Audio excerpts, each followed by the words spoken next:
Welcome. It's, I know my food was done earlier, but didn't have time to eat, so I'm gonna sit down and enjoy my meal today.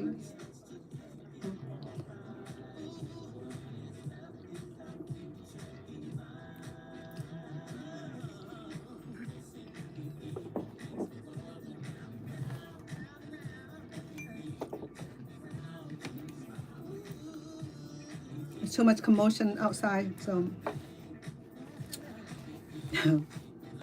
I'm having my dinner. Well, today I was making the Cambodian pork chop. I still have my plate.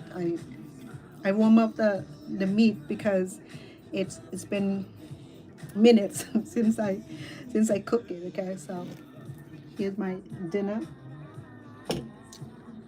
My Cambodian pork chop.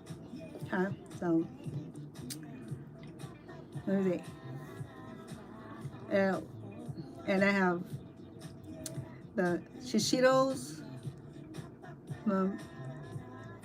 tempura, and sweet pea tempura.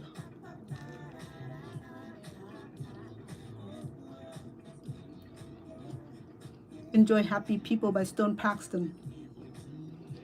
One of his great songs.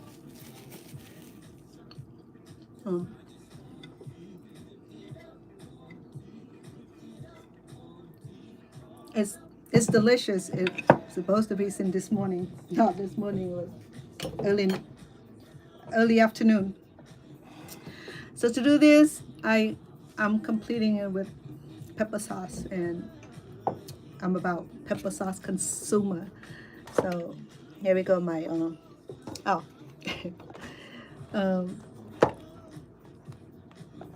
let's see, so you can see my dinner.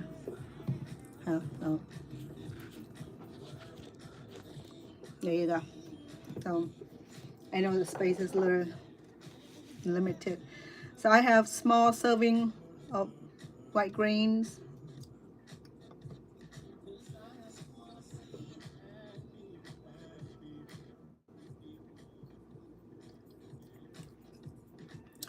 So while you're doing that, enjoy song from Stone Paxton called Happy People. We're supposed to be happy because today is a Sunday. We're supposed to be enjoy our day, okay?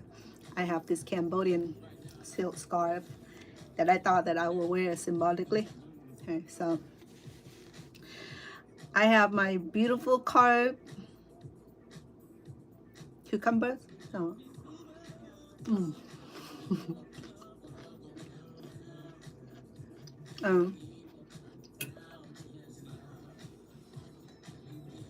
I have my infused blueberry drink.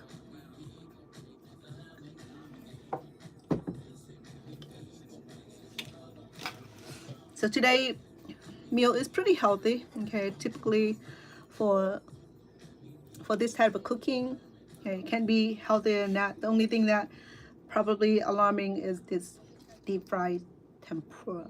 Okay. Oh. So other than that, we are good. Yeah, so here go my shishiros mushroom. I'm sorry, not mushroom, peppers.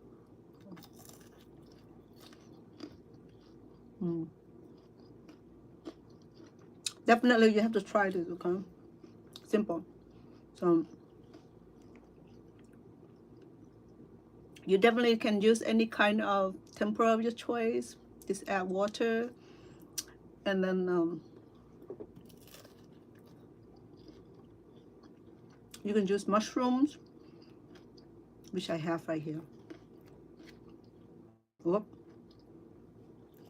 my mushroom. It's supposed to be crunchy, but because I have left it too long, so well, it's still crunchy. Would you like some?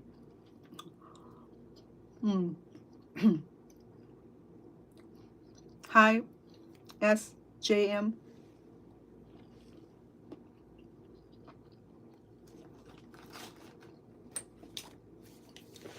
Looking for my handkerchief. My napkin. And that chili sauce is hot.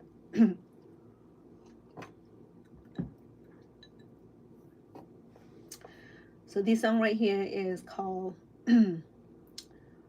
Love on the Dance Floor by Stone Paxton. Oh, Karma by Stone Paxton. So I love cucumber. It's so refreshing.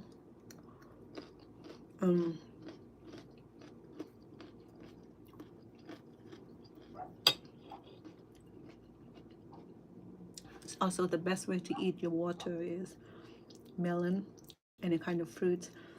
I have a bowl of delicious ripened mangoes today also. Oh, here's my dinner.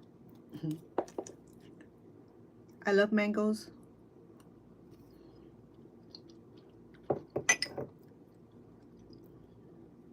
Growing up eating mangoes all my childhood. Hello to you too, Aqua. Kathleen, hello, welcome. I'm so glad to have all of you. I'm having my dinner. I was making my Cambodian pork chop earlier, but I gotten to run around and doing thing for family, so my tempura is supposed to be crunchy. I could have reheated and I make it crunchy.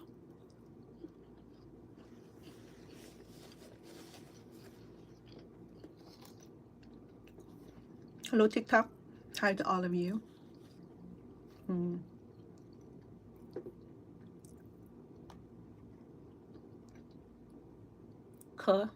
Hello. Gemino. The rest of your name are so long. I'm sorry. Welcome all of you. Okay, I'm just, it's a Sunday afternoon. It's such a beautiful Sunday. I wanted to spend some time with my audience, my followers, because cooking is such a hassle and don't really have time to dialogue. So here we go. Eating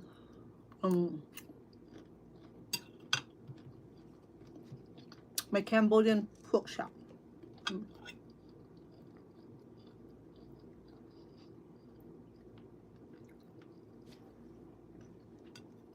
It's tender, save for that I had it cold. I couldn't eat it while it was fresh and warm. And when I reheat it, I change the flavor a little bit.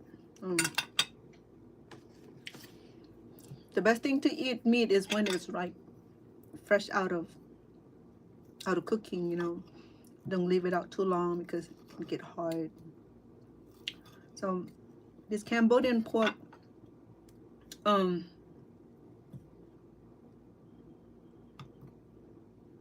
call it pieces are very popular in Vietnamese cuisine also. Pork chop. What I did with the meat is that I carefully select the tenderloin, the center cut tenderloin, so there was no fat, there was no extra extra fat or extra of anything, save for lean meat. So the best way to eat your pork meat is the tenderloin, the center cut. So the meat is about this big.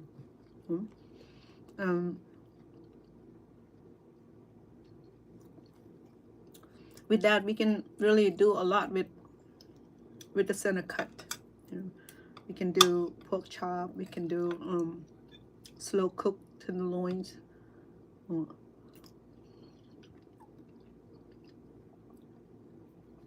It just, there was no ending to a food, meaning that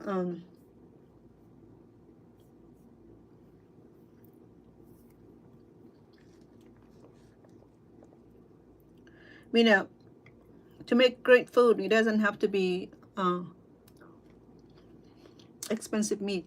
So if you on a budget, or if you're feeding big family, you're welcome to buy meat where you can minimize the fat yourself, so that way, because I know that meat with fat is a lot lesser than the lean meat, okay, especially the ground beef. I think that is just the simple rules. I know the price of food are extremely high. Feeding big family is difficult, especially you two working couple, okay. So, well,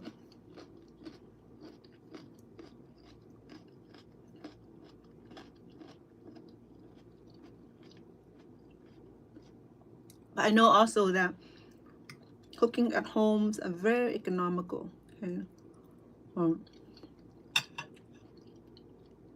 For example,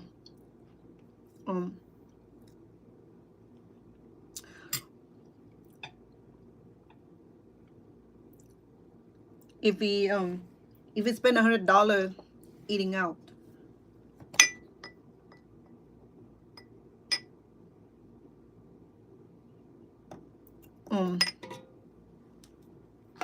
hello to all of you. Welcome. If we spend $100 eating out, okay, maybe just two of you, husband and wife, or your date, you spend $130 for two people eating simple meals, maybe steak entrees, or even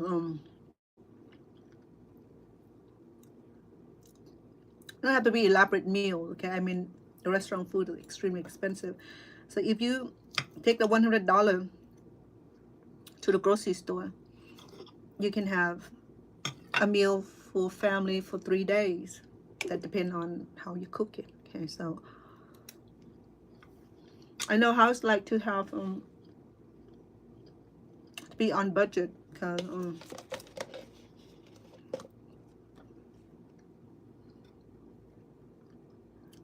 I used to raise 6 kids on my own, and working 2 jobs was very difficult. Even with 2 jobs, we still barely have enough for roof over our head. At the time it was cable. There was no internet yet at that time. There was, but we couldn't afford it. Gas to work, gas to school. Have very little left for anything else. We never gotten to eat out, and that because a situation with my relationship is that I have full custody of my kids, and the father had left out of country. He voluntarily left out of the country. So I wasn't on child support. I mean, I wasn't on public assistance. So there was no child support reinforcement for me. So, and I can get him because he's living abroad, or even he came back to the state, I wasn't able to locate him. So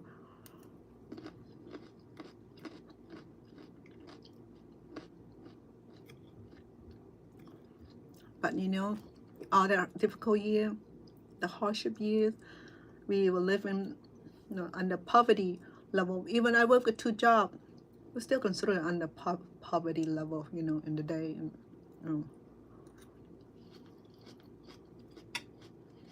now the kids all grown. I'm supposed to be a happy mom, I am a happy mom. I'm proud of my kids. I'm proud of their accomplishment. You know, they're doing good, business owners and working. So they make me proud. That's all.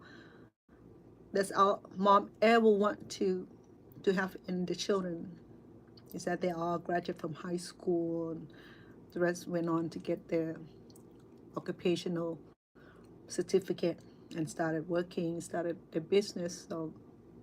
So I am happy for them. I'm happy the fact that they were good children. They were fortunate to have good children, and they have those opportunity to running around and doing business, monkey business. But they didn't. They honored me. They know that I work hard to take care of them, and they were just us. Even I remarried, and the second time it was really, it was like another situation where it wasn't helping. So I decided that supporting the kid myself was the easiest way. And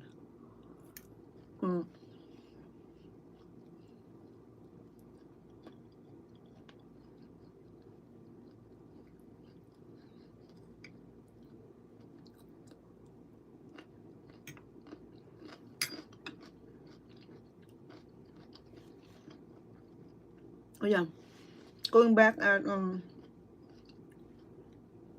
cooking on a low budget, it taught me to be self-reliance.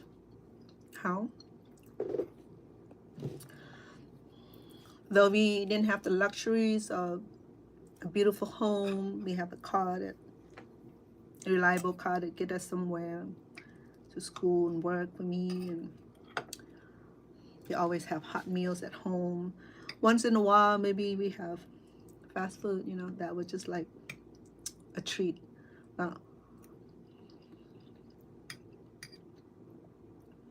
How we survived through all this year? These are sweet mangoes, so sweet. Ripened mangoes. Is how we manage the money. So with my good money management skill, with the income I have, we pay all the necessities left for food. There wasn't a lot left for clothing and entertainment, but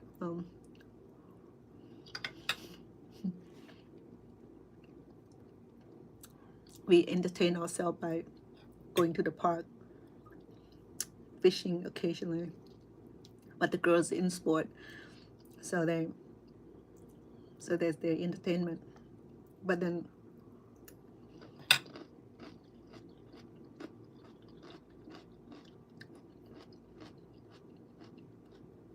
I don't remember kids complaining about not having enough.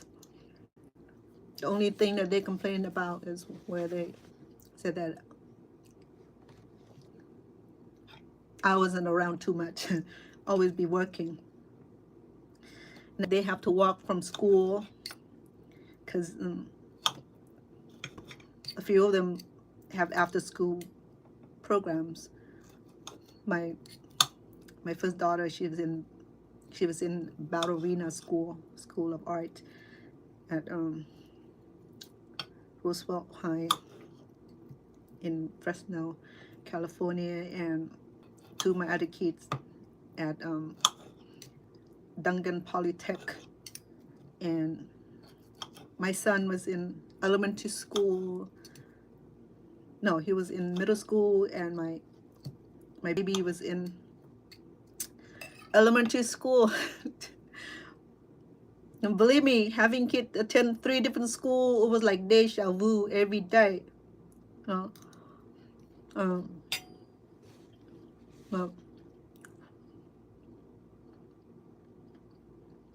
but I have a system that worked out for us, where we're relying on neighbors. The reason I'm able to rely on the neighbors because the neighbor were able to relying on me. I help them with their social needs. I collect I connect them with all the services that they need, so they know that I'm resourceful to them. So in return, they have treated me with deep affection. Okay, so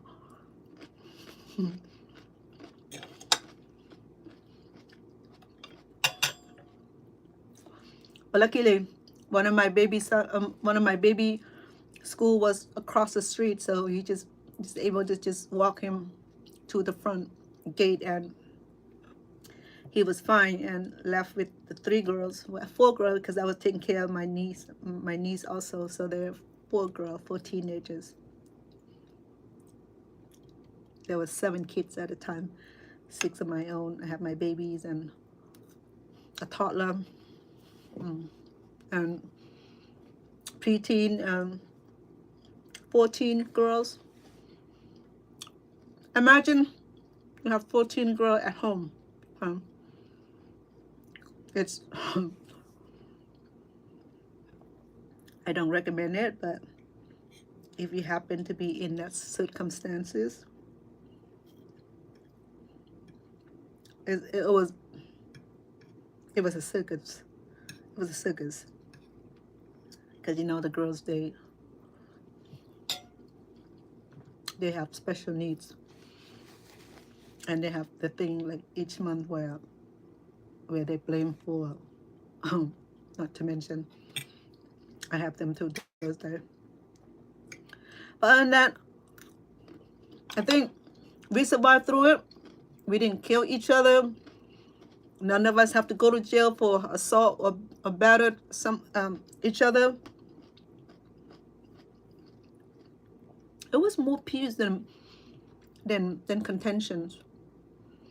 I only remember just a couple times where my second and third, they are the snake and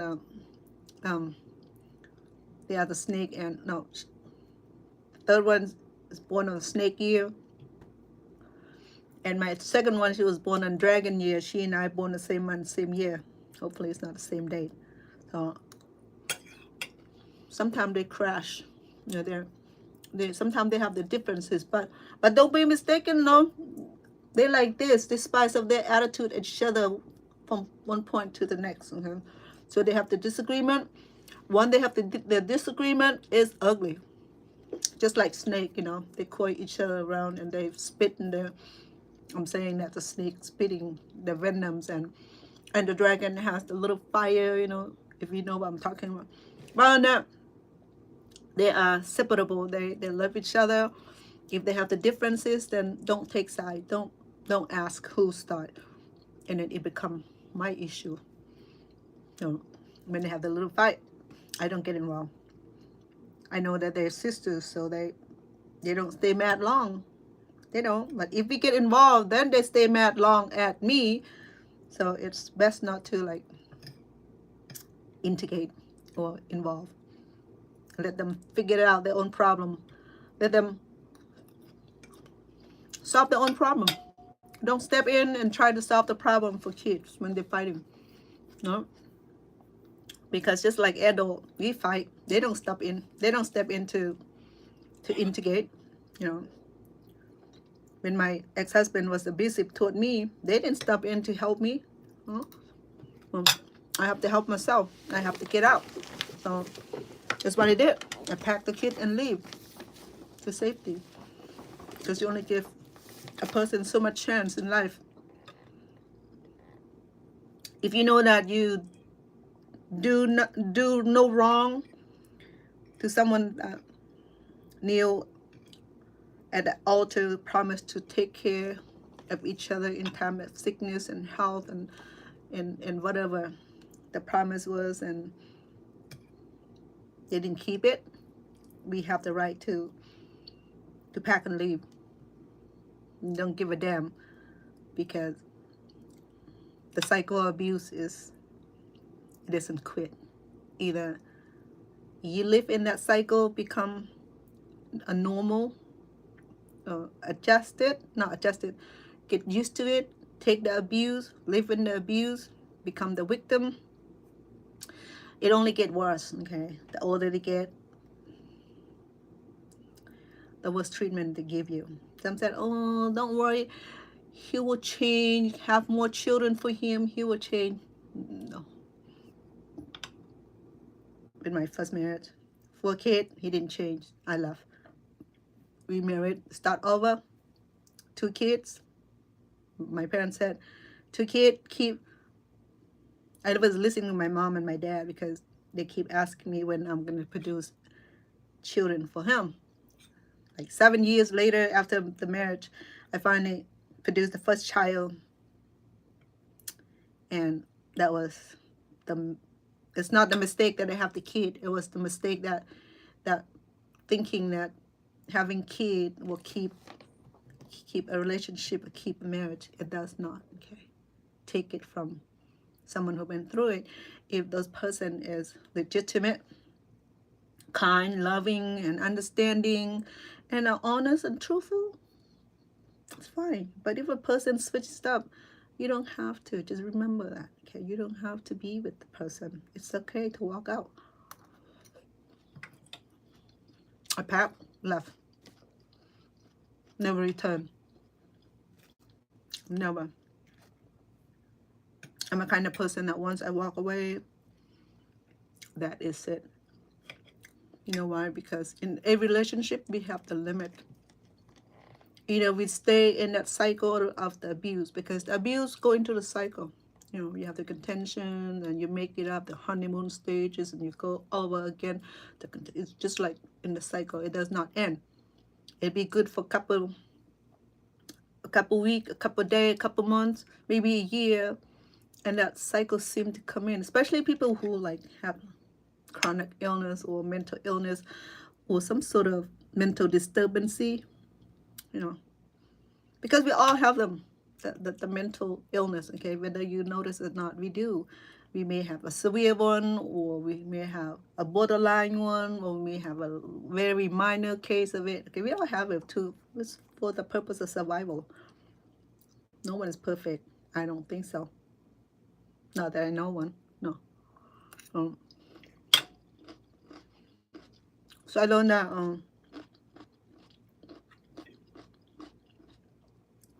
keeping a bad relationship is a waste of life. It's okay to let go.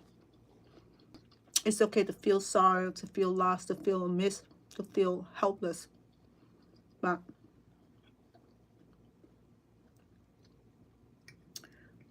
you can't keep a person unless a person wants to stay with you. Just know that. Okay? Same thing. We don't deserve to be treated any less than human. Okay? We all have that very same basic needs of being humans, that have the basic need that we love, to be protected, we appreciate, to be accepted. Okay? And even if that is lacking, a few of that is lacking, then you know the sign. You're smart. You weren't born with dumb. You're born with intuitive, very smart. You can tell whether a person is treating you right or not. Okay, it's by demeanor. It's by action.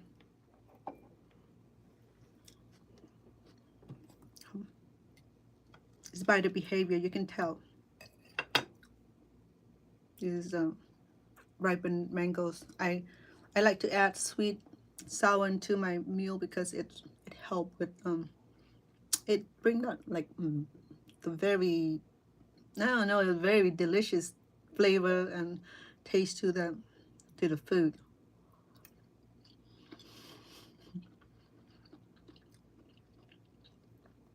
So go back to my kid. I'm proud of my kid. We may not see eye to eye. We may not agree on everything, but when it comes to their business, I let them do their own handling. I don't get into their relationship. I don't give advice to how many kids they should have, who relationship they should be in. None. My job is to love, to accept, because our family is our multi-racial family. So we had a lot of multicolor in our family, just like rainbows. So accept all of it. So here's my shishitos tempura. It's supposed to be crunchy, but it's been talking with me for too long, so it's not that crunchy anymore. But no. The shishito pepper, they're green. It has delicious flavor if you mix it right. You can stir fry, you can put in the soup, in salad, and do your tempura like these. It's so good. It go well with any kind of food. Okay, it go well for snacking too. So yeah.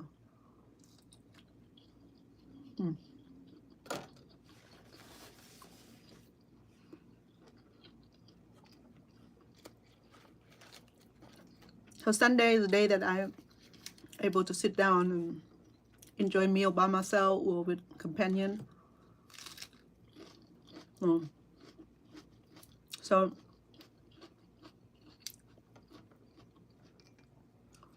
I'm okay being alone. I'm good at being in a relationship also. So even in a relationship, I enjoy being by myself.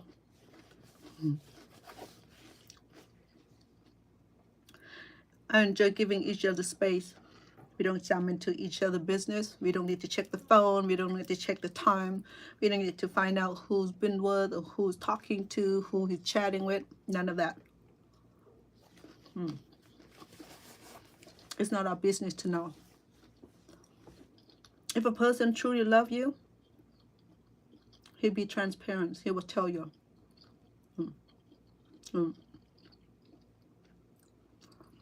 We all need to be responsible for our own behaviors, our own action, and our own deed. We cannot be worried about our companion, our spouse, or our boyfriend or girlfriend, boyfriend, okay? Don't need to do all that. It'd be crazy. It'll drive you off the limit.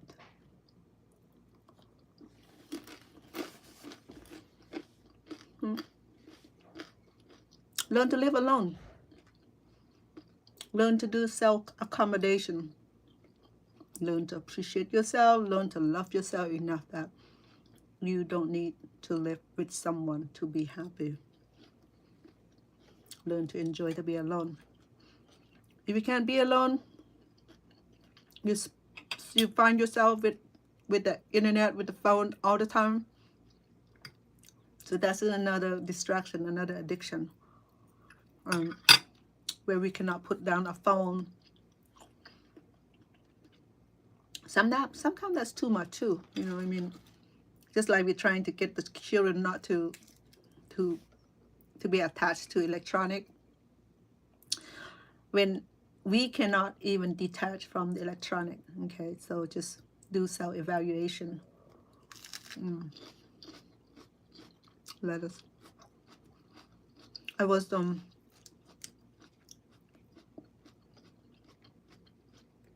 vegetarian for many years, and then I got sick, so the doctor ordered me to be back on regular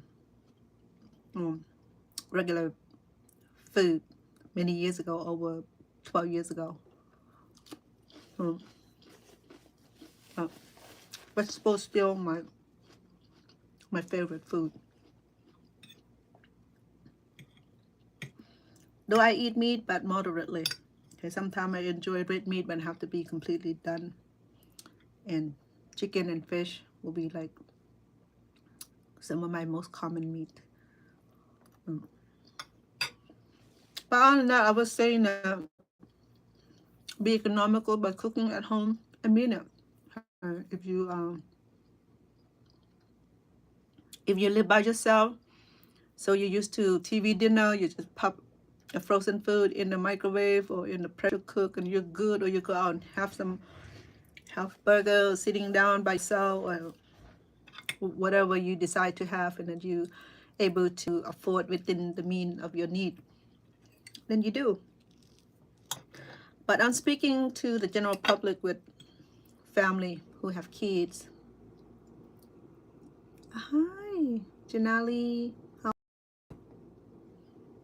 How's grandma over there? I'm having dinner. Would you like some? I'm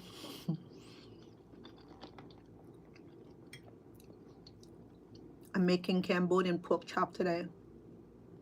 It's pretty good. I marinate it with lemongrass, mm, ginger, parsley, cilantro, and garlic. All the ingredients, the aroma of this meat was like amazing. I thought I have my tofu. I was gonna cook my tofu, but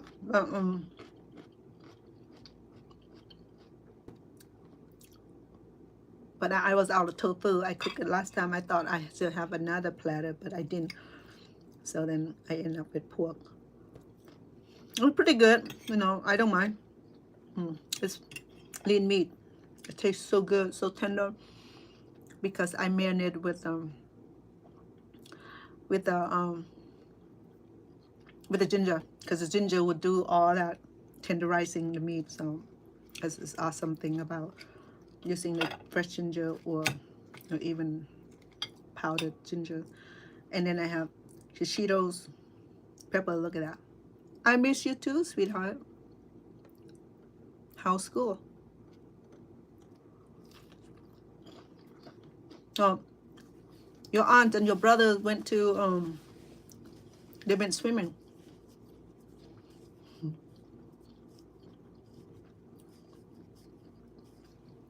I know, too bad when you were here we didn't get a chance to go anywhere because somebody was not feeling good and you need to be treated. No, so we didn't get to go anywhere. But hopefully next time when we visit, we can go someplace fun.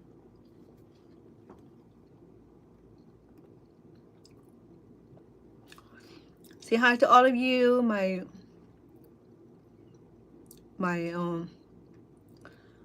TikTok fan. Welcome. I'm having my supper. My I make my food earlier. Check on my on my on my account. I break down into small 2-minute clip so you can see each clip of it. So welcome. I know I have my food cold. I rewarm it, but still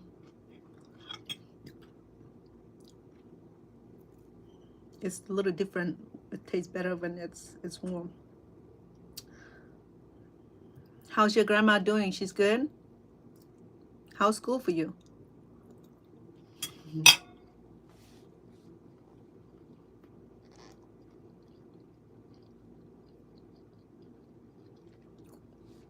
Catherine, are you still here? How are you?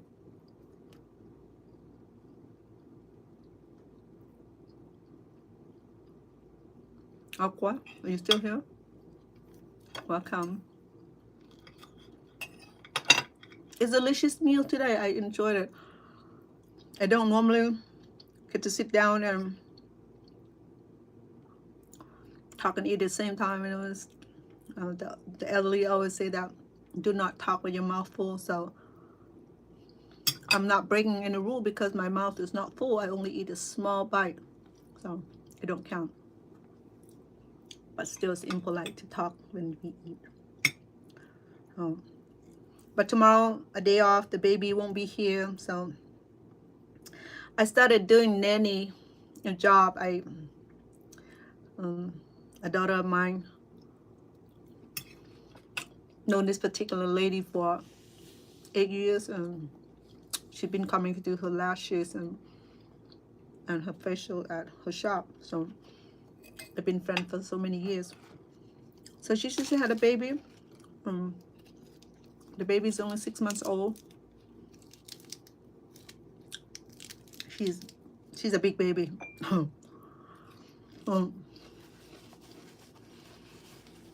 So because I work from home, with my business is only I work as demand as needed because I'm not always busy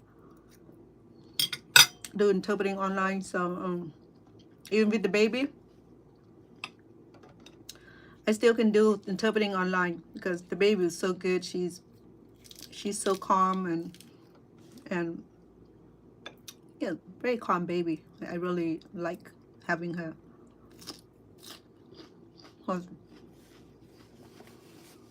Most baby are grumpy when they're hungry, when they're tired, or when they need diaper change. They be crying. Sometimes they be crying uncontrollably. But the little baby that I have, she was pretty cool. I actually enjoy having her because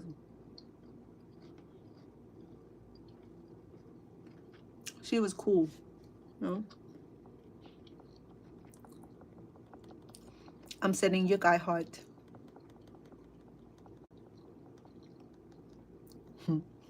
Come on in. Hello to all of you. So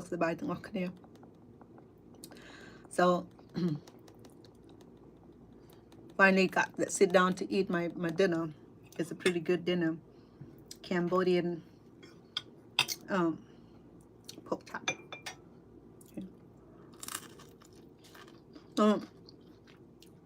The difference between Cambodian pork chop and American pork chop is how we serve it, okay? I mean, how we marinate it. I love American pork chop too. I make it all the time. I like it with creamy mashed potatoes and gravy, steamed vegetables. Probably have to do that one day, huh? For the Cambodian pork chop, is that we marinated with the Asian herbs. I have lemongrass. I have fresh garlic, parsley, cilantro, ginger in the blender.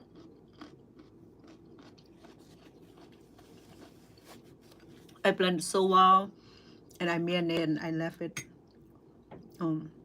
marinated for about an hour for the best result, probably overnight. I'm gonna leave my recipe on my YouTube description. I know I don't have a lot of space for TikTok. So if you want the recipe, you have to follow me to my YouTube channel. All of my live show, all my live streaming, all my live cooking streaming will be on the live videos. So I have quite a few I've been doing this for some time now, so I have quite a few live videos. But this will be the Cambodian pork chop. With this pork chop, it's good if I barbecue it, grill it. Today,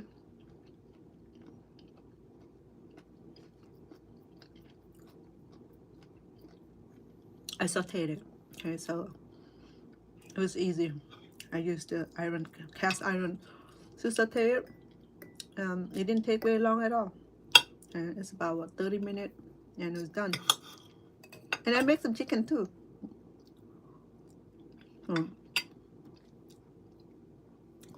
Some of my kids, they don't like pork. Some of them, so I have to cook both pork and chicken. It'd be good with shrimp, abalone, calamari. Well, I don't know about crab. Crab meat, you probably have to peel it up. That would be a little bit challenge to have crab meat. But tofu is my favorite when I do this. Sauteed tofu with vegetable and rice and some hot sauce. It's just like food from heaven. And the other day I made the naan bread. So naan bread, like the native of um, of Indian Punjabi culture. So because my sweetheart, he didn't want to eat store-bought bread anymore. And I'm not a good baker. You know, I can cook. I was telling you guys, I was working at the donut shop for 5 years, but I never take notice in how things were done. I was in the front counter. I deal with customers. Though I help with the topping and stuff like that. So, but then I never take notice how it was measured, how it was processed, and all that. So making naan bread was like one of my easier challenges. I thought it was going to be extremely difficult. To my learning, it was so simple, even simpler than making chocolate cookie. Yeah. And then if you notice that naan bread are very expensive, like a bag, like one big naan bread that's square, probably 5 by 6 inches in a bag, is like $5, $4.99 for freaking naan bread. Or what else? Manna bread. And we talk about manna bread came from heaven, and have to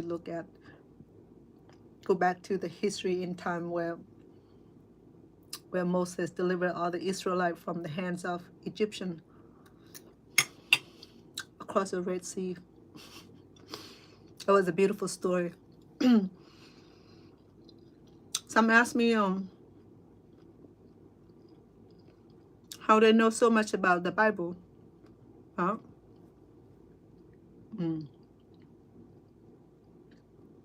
Many years ago, I was called to teach in seminary.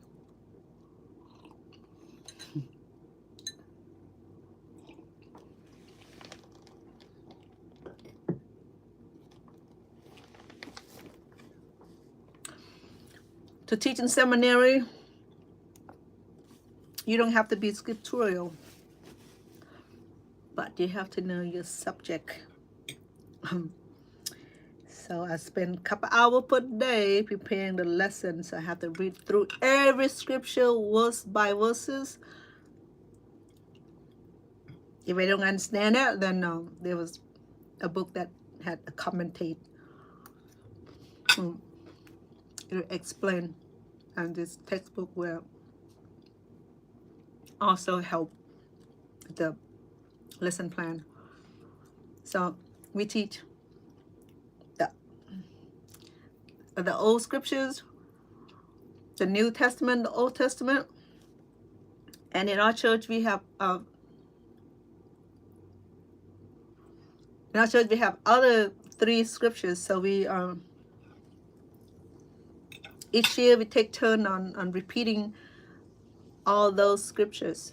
So by the time you turn 100 years old, you probably can read verse by verse, remember scriptural verse by verse. You know, some people are like that. They have photographic memory. I don't have photographic memory. So,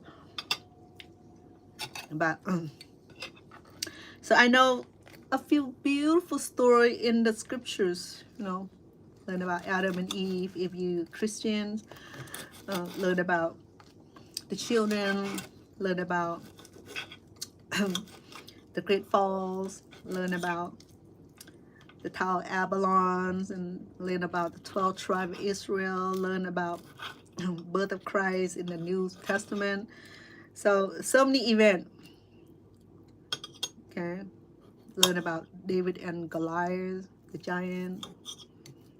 Learn about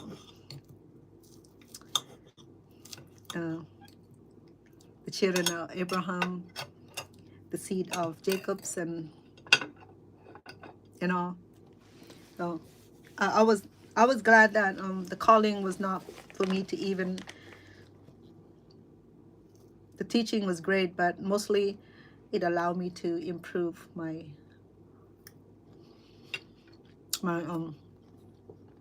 to increase my knowledge in reading the scriptures. So with that knowledge, I was able to remember some of the great events in the scriptures, especially in the New Testament.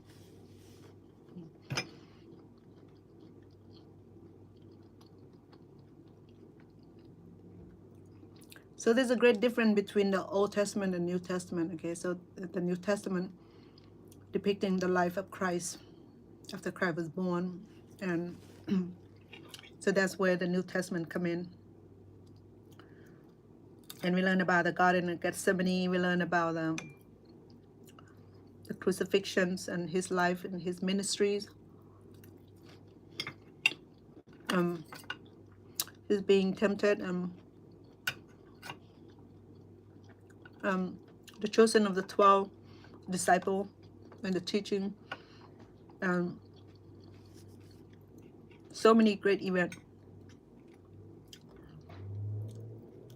at the Sea of Galilee, the tempest storm, the fishing, the event where he turned water into wine, the event where he feeding the crowd of 5,000 with few loaf of bread. So if you're Christian, you understand that the power from heaven are real. So just like in Noah's time, at the time after Adam and Eve left the Garden of Gethsemane, so Adam lived to be about 1,000 years. You record that in the scripture. I can't tell you exactly where, but it starts with the book of Genesis. Okay, so that's where the heaven and earth was created, and Adam and Eve.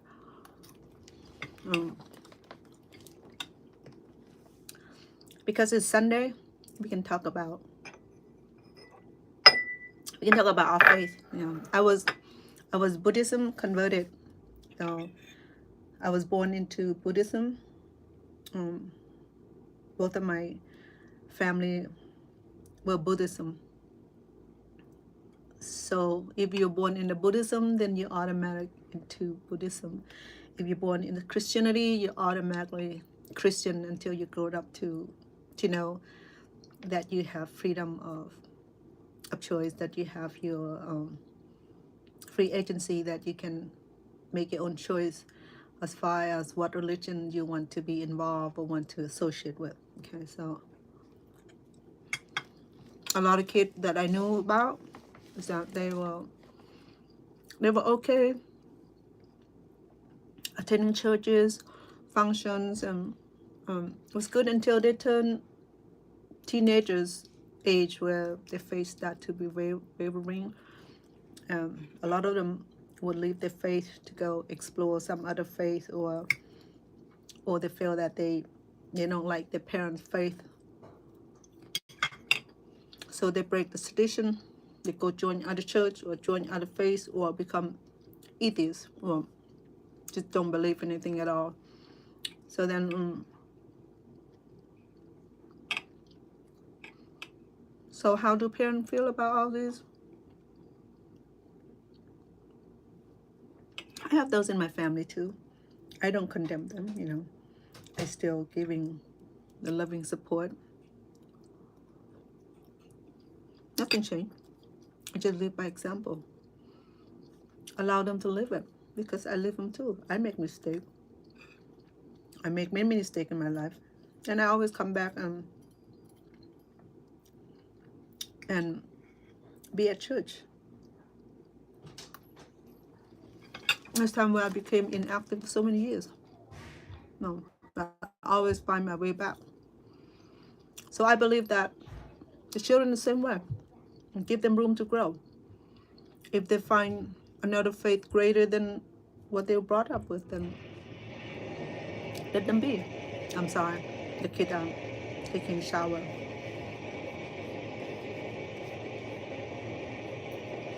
Because free agency is one of the greatest God gift to us, to mankind, that we can follow Him, obey Him, who we chose not to.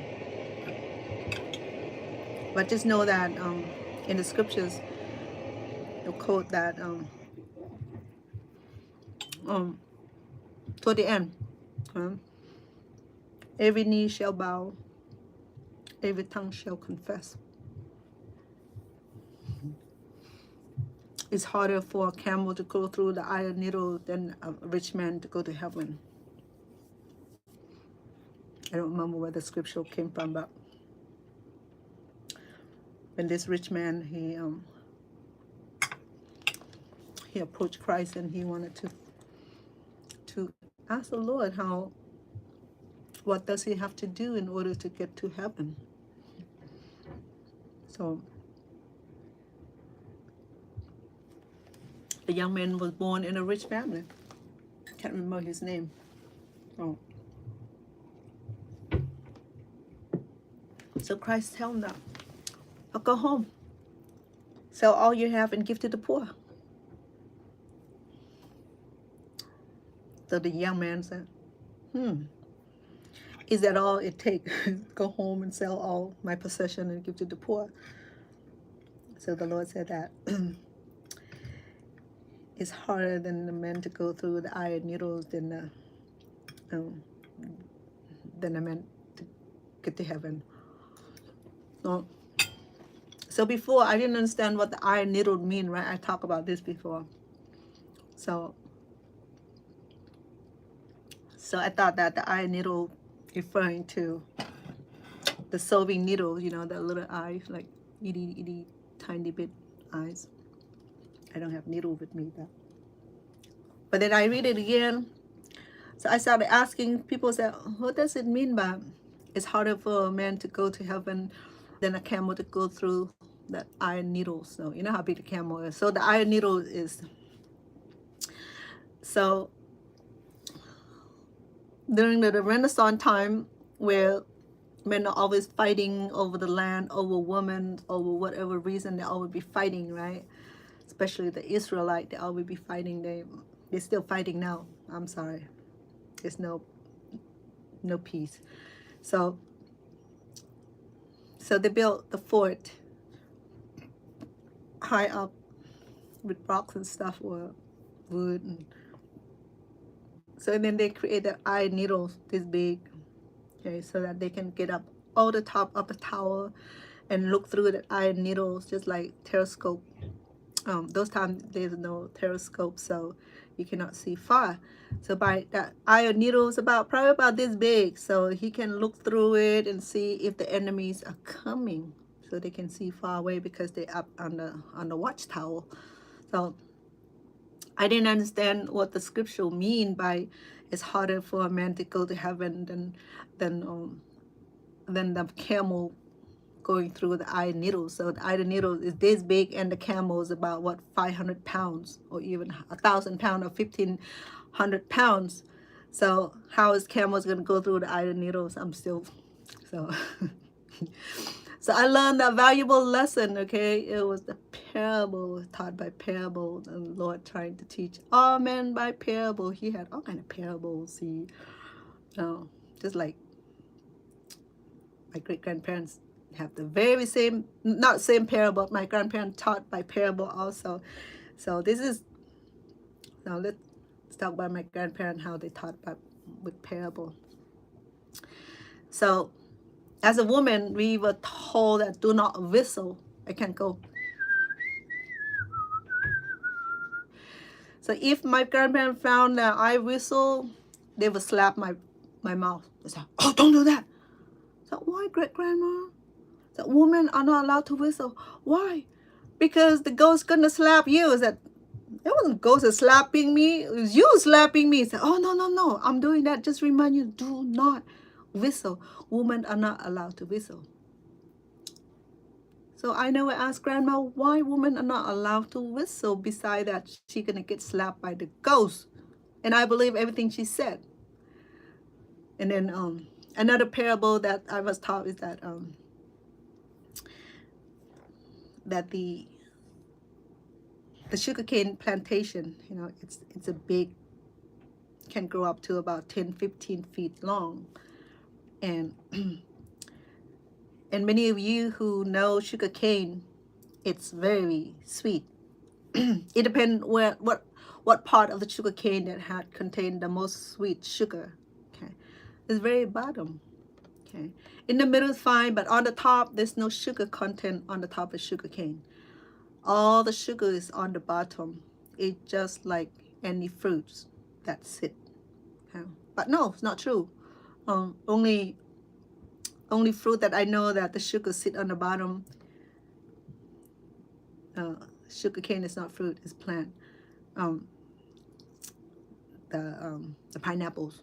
Okay, so on the top of pineapple, I talked about it the other day. It's less sweetness than the bottom of the pineapple.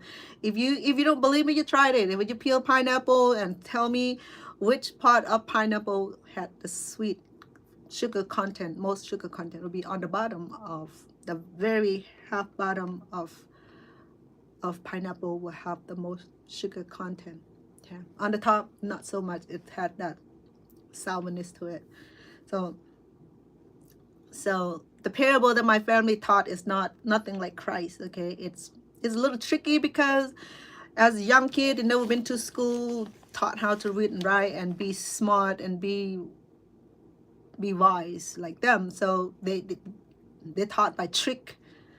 So yeah, do not whistle in the kitchen.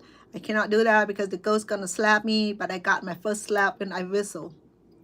And then another thing is that do not eat if is that hey is that and the second one I learned the trick that my grandparents or my great grandparents taught was that that to eat the very top part of the sugar cane if I want to learn how to swim,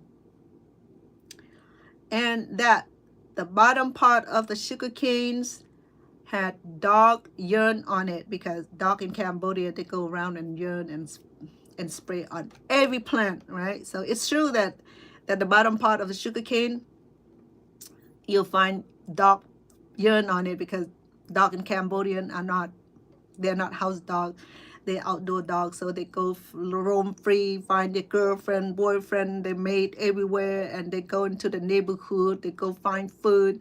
They're not being cared like American dog. Hey, damaged kids, hello. Welcome. Just had my dinner today. I made Cambodian pork chop today, and I had it with rice, and I had a bowl of ripened mangoes and a lot of vegetables and tempura. So I was just telling that first to start with the old Holy Bible, and talk about the New Testament, the Old Testament, a little story of every bit, and it ended up in my family story about how grandparents always taught us by symbolically, you know. I mean, so the next trick was that, well, Vanna, if you want to learn how to swim, if you want to swim good, you have to eat the very top of the sugar cane, because very bottom of sugar cane got dog urine on it, so you shouldn't be eating it. Okay, so I trust that it was real. But you know what? So that's what the kid do. Not just me though. All the kid in the village does the same thing. We started eating the sugar cane, the top of sugar cane, which is no flavor. There's a little bit of sweet, but the higher the sugar cane get, there's no flavor way on the top. Because all the sugar content is way on the bottom, which is fine. If the dog urine on it, then they should wash it, spray it, and then and then and then clean the bottom, and then or even chop off because they peel the rinds out, and there's flesh of sugar canes, and they can extract it. They have old sugarcane mill where they feed the sugarcane, the clean sugarcane plant into the mills, and it extract the juice, and with the juice they process it and turn into the sugar, into the sugar. Not fine grain sugar though, not granulate. We don't have those machines to do that, but they put it into a little cubby, a little cup like this, and store it away for the family um, cooking need, or sugar need. And then we have honey all the time. We don't have. The thing about growing up, I'm grateful for, that I learned back, is that we don't have junk food to start with. Okay, just like back in the day before McDonald's was created, before all this fast food was created. Nothing, I'm not saying nothing bad about McDonald's. McDonald's was great for a lot of family who need to depend on it. Okay, but then it didn't stay pure and healthy like when it first started. A lot of things changed, and I'm not going to go in detail. But in the day we're growing up, I appreciate the fact is that growing up in the country where we don't have much, but we learn a lot. We learn how to survive. We learn how to make things work. We learn how to be creative. We became creators. We became inventor. We became self-reliance. We don't relying on, there's no government system. There was no free healthcare system. There's no food budget system. There's nothing. Farmer grow their own rice. Gardener grow their own fruit. Orchard everywhere. It is fruit and vegetable growing everywhere. It doesn't have to be in the backyard. The fruit and vegetable just grow wildly. And people who don't have of their own, they would just go along the canal, along someone farm. It's fine. People don't get fined. People don't get shot if someone's looking for food or foraging. They don't. For me, I'll go search for hair mushroom in the morning, because the Khmer people, when they grow rice, and the rice husks are safe and preserved for to feed the cow and the buffalo would, right? So it'll be stacking up like in the high. This is the way that they stack it up in a really nice cone shape, and to do that, it allowed, when it rained, it allowed the water to drain down, and once it started to rain and the moisture contact with the with the hay, and that natural chemical occurring between the moisture, the dampen, it allow mushroom to grow, the natural fungus, the natural mushrooms grow everywhere. So we never have to go buy food at all. So each morning, if you want to catch the best mushroom, hair mushroom, you have to go early in the morning to get the best mushroom and get what you need, and left the rest for other people. So every village help them, because they're all farmers, so they have their own haystack. So they don't have to go to neighbor to take from anybody neighbor. Even they do so, they say, hey, I would like some mushrooms. That's it. They just let you know that they're picking mushroom, and there was no consequences. There was no thief needed. There was no stealing needed, because it was for everybody. Same thing. If I need extra mushroom, I just go to my neighbor's haystack and pick a whole bunch and whatever I need for the day.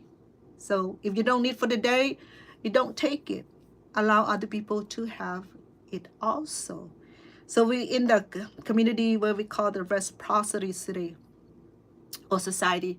Reciprocity society, the word reciprocity came from the word reciprocated, meaning that we give each other in exchange. There was no monetary kind of exchange. People return goods in goods. Yeah. So if I have meat, I exchange it for rice. If I have rice, I exchange it for chicken. I exchange it for beef. I exchange it for other commodities, or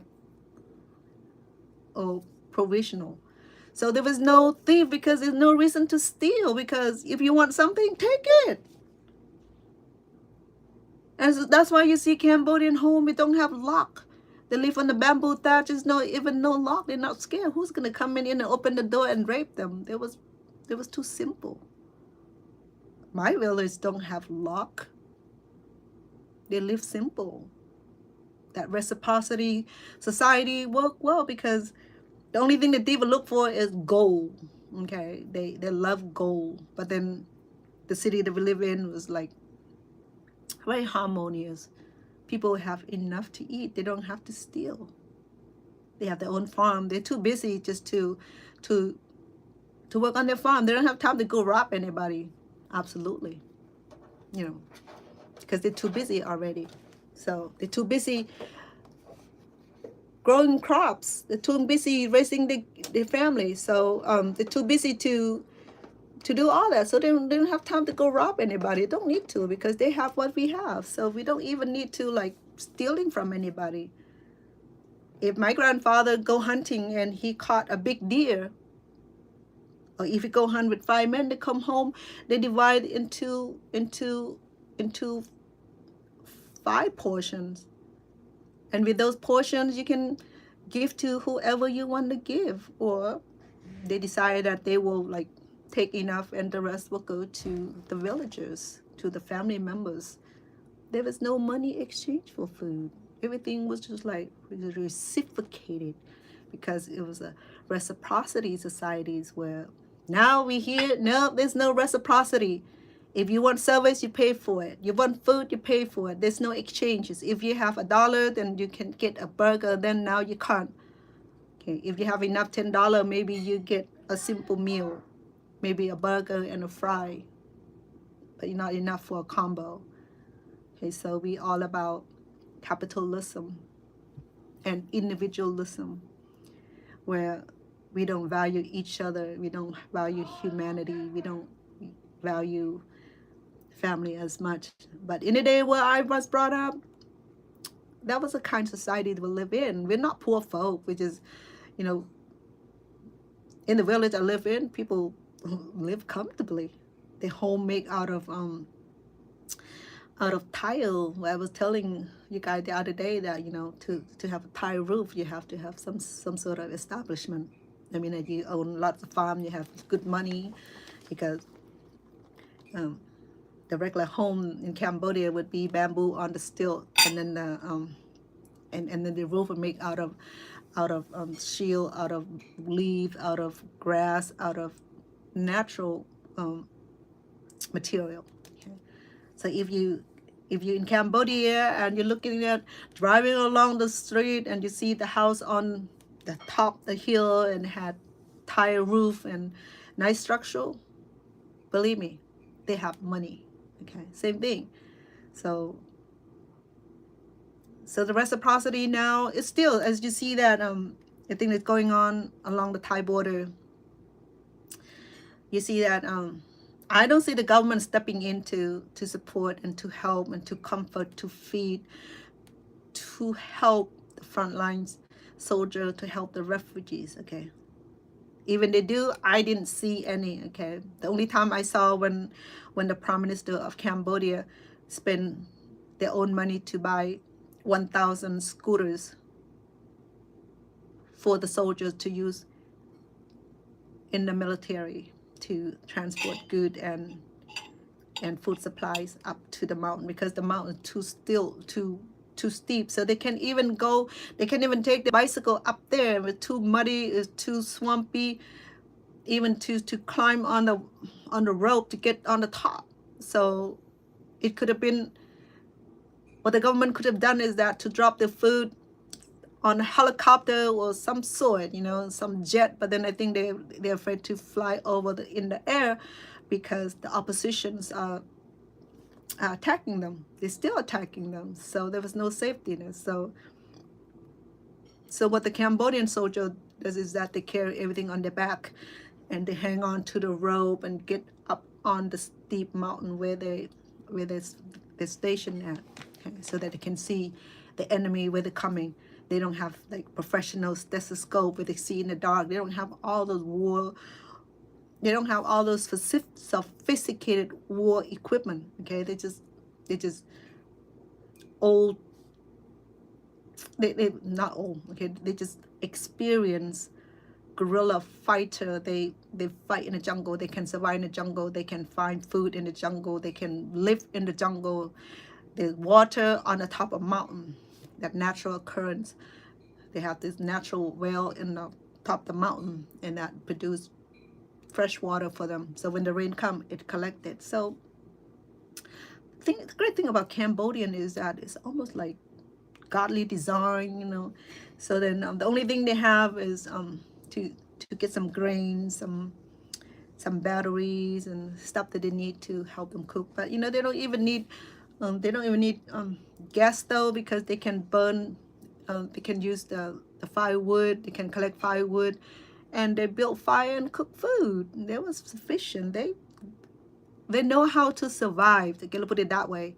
Just like the Boy and Girl Scout, you know, how they go live in and they go trail hiking, and then to a camping ground where they taught how to build fire, they taught how to tie ropes, how to use archery, how to do certain life skill that all the scouts need to learn. So some of those basic principles were taught to these men. Okay, they may look like huff and puff, like, you know, really strong, really muscular, really like a tough looking dude. No, you look at this guy, they up on the top of the mountain, they know who's coming, who's going, and they know when the enemy is coming. You know, they dedicate their life. They know that once they join the army, they know that there's no point in return. So they already resolute that their life will be taken at any time. So they don't have to worry about coming back home alive. They just worried about get the enemy out of the land. That's how dedicated they were. You know, I saw them walking barefoot. I saw them walking with the thong, you know, and opposition were laughing at them. Like, oh, the Cambodian are poor. Oh, they are. We just literally got over the Khmer Rouge genocide. It killed over 2 million people. They killed all the educated people. All was left was some poor sick folk and some woman without husband. To build the family, to build the economy up to where it's at now. Now they're being attacked again, fighting over some dispute over some land claim that was there, which is never there at the first time. So it was just that bad. Okay, so but growing up in Cambodia, learning all those tricks, learn all those parable from my grandparents. Now I look back and said, dang, I've been tricking all my life. I ate like on the top part of the sugar cane that I never able to swim. I still can't swim. I got drowned a few times trying to escape the Khmer Rouge. So I am fear of water. Any water that go over my knees, I freaked out. Okay, so I never learned to swim. Don't be laughing at me, because you know we have our fears. You know, some of us fear of being in a tight closet, and some of us fears of food, some of us have fears of darkness. So we all have our own fears. For me, I was telling that my parents' home was built on the top of riverbank. So when the monsoon come, when it flooded, it flooded up to like the first floor of the house. So I'll be sitting on the second floor fishing from my bedroom. You know, it was that convenient. You know, well, from the kitchen, because the kitchen was at the first level, and then there was the family rooms, and then there was sleeping rooms over these 3 tiers of building attachment. So I never learned how to swim. I went playing in the water. You know, we jumped from one string to the next like Tarzan does. You know, he swing around. I did that, but then to like a very shallow water. But because I was drowned there a couple times too, playing in the river, so I developed that fears. And the last time when I drowned was when we crossed the river, escaping the Khmer Rouge in 1974. This is before the Khmer Rouge taken over the whole nation. So we left before all that massacre occur.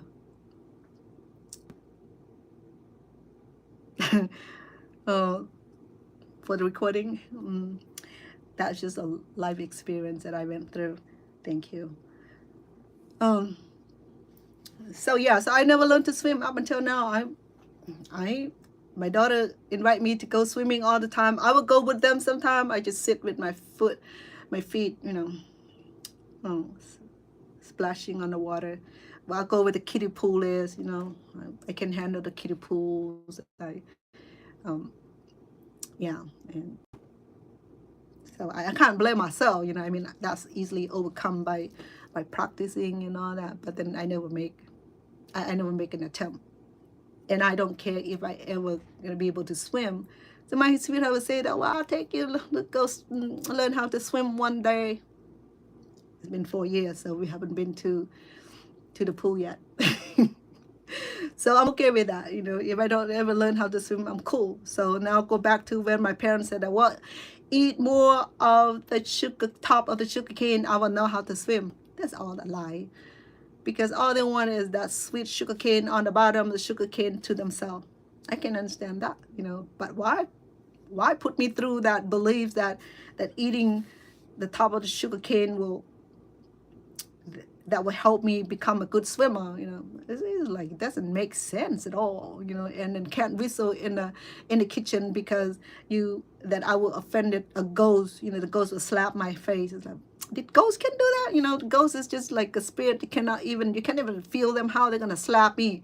How the only time that you get slapped about with anything with someone with the flesh and bone, and then strike, that I believe, or lightning strike or anything strike, bullet strike, I know that. But for sure, ghosts cannot slap a person, because ghost is just a spirit. It does not have the body, the flesh and blood, and be able to have that force to do anything. So now I started to learn about all that thing that was taught. Okay, so I can understand. The only thing that I think I know about do not whistle in the kitchen is that it's lack of manner for a woman to sing, to dance, or to even make noises in the kitchen, because Thai descent or Cambodian descent believe that women should be properly behave proper, meaning that can't sing, can't dance, can't do nothing. Okay, those are men stuff. Women can't do any of that because we don't have any right at the time. Women just like born without privileges, without right, without any kind of respect. But they need women though to have babies. But I don't know why women are not being treated equal. Cannot even have the little space, a little thing of herself. That's bullshit to me now. I know that's too much bullshit, and I would say I didn't recognize all that until I came. I didn't recognize that why my dad never put me in school. I was already 10, 11 years old. I was supposed to be in 2nd, 3rd grade already, but never. But when I was in Thailand, though, I know the Thai government required all the children in school. So I got to thank Thai for that too, because if I were in Cambodia, I don't think my dad ever allowed me to go to school. We lived like just a few feet down from the school. We can hear when they recite. When I have to go through my through the village to my grandparents' house, I stop by into the classroom and peek myself through the window and watch them recite the alphabet and lesson. Like ABC, you can hear it. And I always thought about, oh, it would be so nice and cool to go to school, be able to sit on that chair and with the chalkboard. That time there's no, the children do not have books, so we write everything on chalkboard. That they have a little chalkboard, chalk and chalkboard, and that's how classic it was at the time. And then paper and pencil was not even available at the time. So that's how antique it was at the time. Okay, so and every time when I have to walk through that school's ground, when I saw the school come out and they play in the school ground, I saw the white shirt and blue pants or blue skirt, because boy will wear blue pants, short blue pants and white shirt, and girl wear white shirt and blue blue skirt. So girls are not allowed to wear pants. They're only allowed to wear skirt. See how strict that was? So women cannot even dress the same way. The girl cannot dress the same way the boy does. So it have to be uniformly unisex. Too much tedious. Growing up in that restriction, I wish I were in school what I want, but then my brother, in the same token, my older brother got sent to the city. My aunt, she's well off and she lived in Battambang, city of Battambang. We live outside of Battambang, so it's a bit more miles to get to where she's at. So my dad sent my brother to live with his sisters, and he got schooling. He went to school. I was kept at home to help with my mom, with the babies, with the cow, with the whatever they need help with. And I was to do domestic responsibility. My mom have children, so I help with babysitting. When I'm not babysitting, I'll be out in the farm. I'll be out taking the herd to fed, to go to the field and fed the cow. Because in the day, the cows can roam free, but someone have to stay input to make sure that it doesn't get into people's farm or business. But in this area where it's an open field, where the rain comes and the new grass grow, and the cow can graze on those green grass, and at the same time it allow me to watch over the cow, make sure that it does not get tangled with other group of cows. So a whole bunch of children doing the same thing, so I'm not the only one who does that. So after the lunchtime, it's too hot for the parent to work on the farm, so they take over. They take a break and either go home and have the kid take over the cows and the buffalo and take them to a green area, to the grassy area to feed the cow. If it's not, then and during the cropping season, where cow are not allowed to go into anybody's farm, because the rice are growing, the green of the rice, and will attract cows and buffalo, and if they eat the crop, then they destroy crops. So then instead of take them to the field to feed, and now we have to go collect green grass and bring it home and feed them at home. And so there's a cow hunger, so just like in the old Wild West, where they kept the cow and the horses, same thing, So those skills I learned from very young. So now that, people said that, oh, well, let's go do survival show. I want to sign up because I think I will survive. All I need is just machete. If there's no water, I need a kettles, and I probably need a match. I probably need a hammock, good shoe, that's it, and some good clothes, weather clothes. That's it. I'll survive, I'll do fine, because all that I learned already. So that is nothing gonna surprise me, I know how to climb hill, I know how to climb trees, I know how to chop down trees and build huts. It's simple, that's all it is. So but growing up in America, we don't have to go through that. We even one born in silver spoon, we weren't born in rich family, but we're comfortable. We're comfortable. We don't have to do anything but wake up and go to school. Ride on bus, our parents take us to school, or walk within half a miles. Be cool. Or ride bike, we cool. We don't have to do anything. We don't have to worry about anything. All we do is just, now the kid these days, what did they do? Online games, gaming all day, go to school, do homework, more games, maybe sport. Okay, a lot of good parents will put the kid in sport, but sport can be expensive. Because the reason I say that, because my grandkids are 3 of them in Muay Thai, and to be in the boxing school, it's not cheap.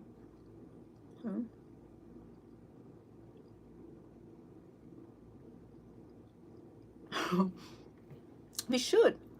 But then through the church program, they have boys and girls scout. Scout Boy Scout program and the Girl Scout program would be like one of those basic life skill training. Okay, allow the kids to be out with their master, earning their badges.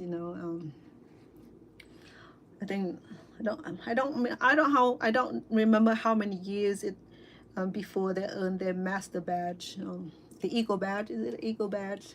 Is it the highest badge? I can't remember. It's been a while. My son was in the Scout. First, he was in the Boy Scout, because because my son, he has some sort of developmental issue, so he didn't progress very well. But he learned some basic skill. But he have good memory of it. So with Boy and Girl Scout, especially the Boy Scout, they be scouting in the wood, and learn how to survive, learn how to build fire, learn how to do a lot of stuff that similar to the military camp. So yeah, damaged kids. I believe that young men should have some sort of life experience, a young woman too. But I'm glad is that, I wasn't quite disappointed with my parent. The only thing that I was disappointed was the educational portion where I could have allowed to go to school. I could have allowed to start schooling, even if they need me to help in the farm or at home with looking after the children or my sibling. I could have first offered a chance for me to go to school. Then it would have been awesome. But it wasn't like that. I wasn't offered. I was not allowed because. So I believe the reason was to keep me helping at home and at the farm. And the farmhand. And my dad taught me how to plow the earth, use the plowers and pull by 2 oxen. I know how to ride on an oxen cart. I know how to plow the earth. I know how to till the earth. I know how to do rice paddies, where you grow rice. I know all that. My dad taught me all that.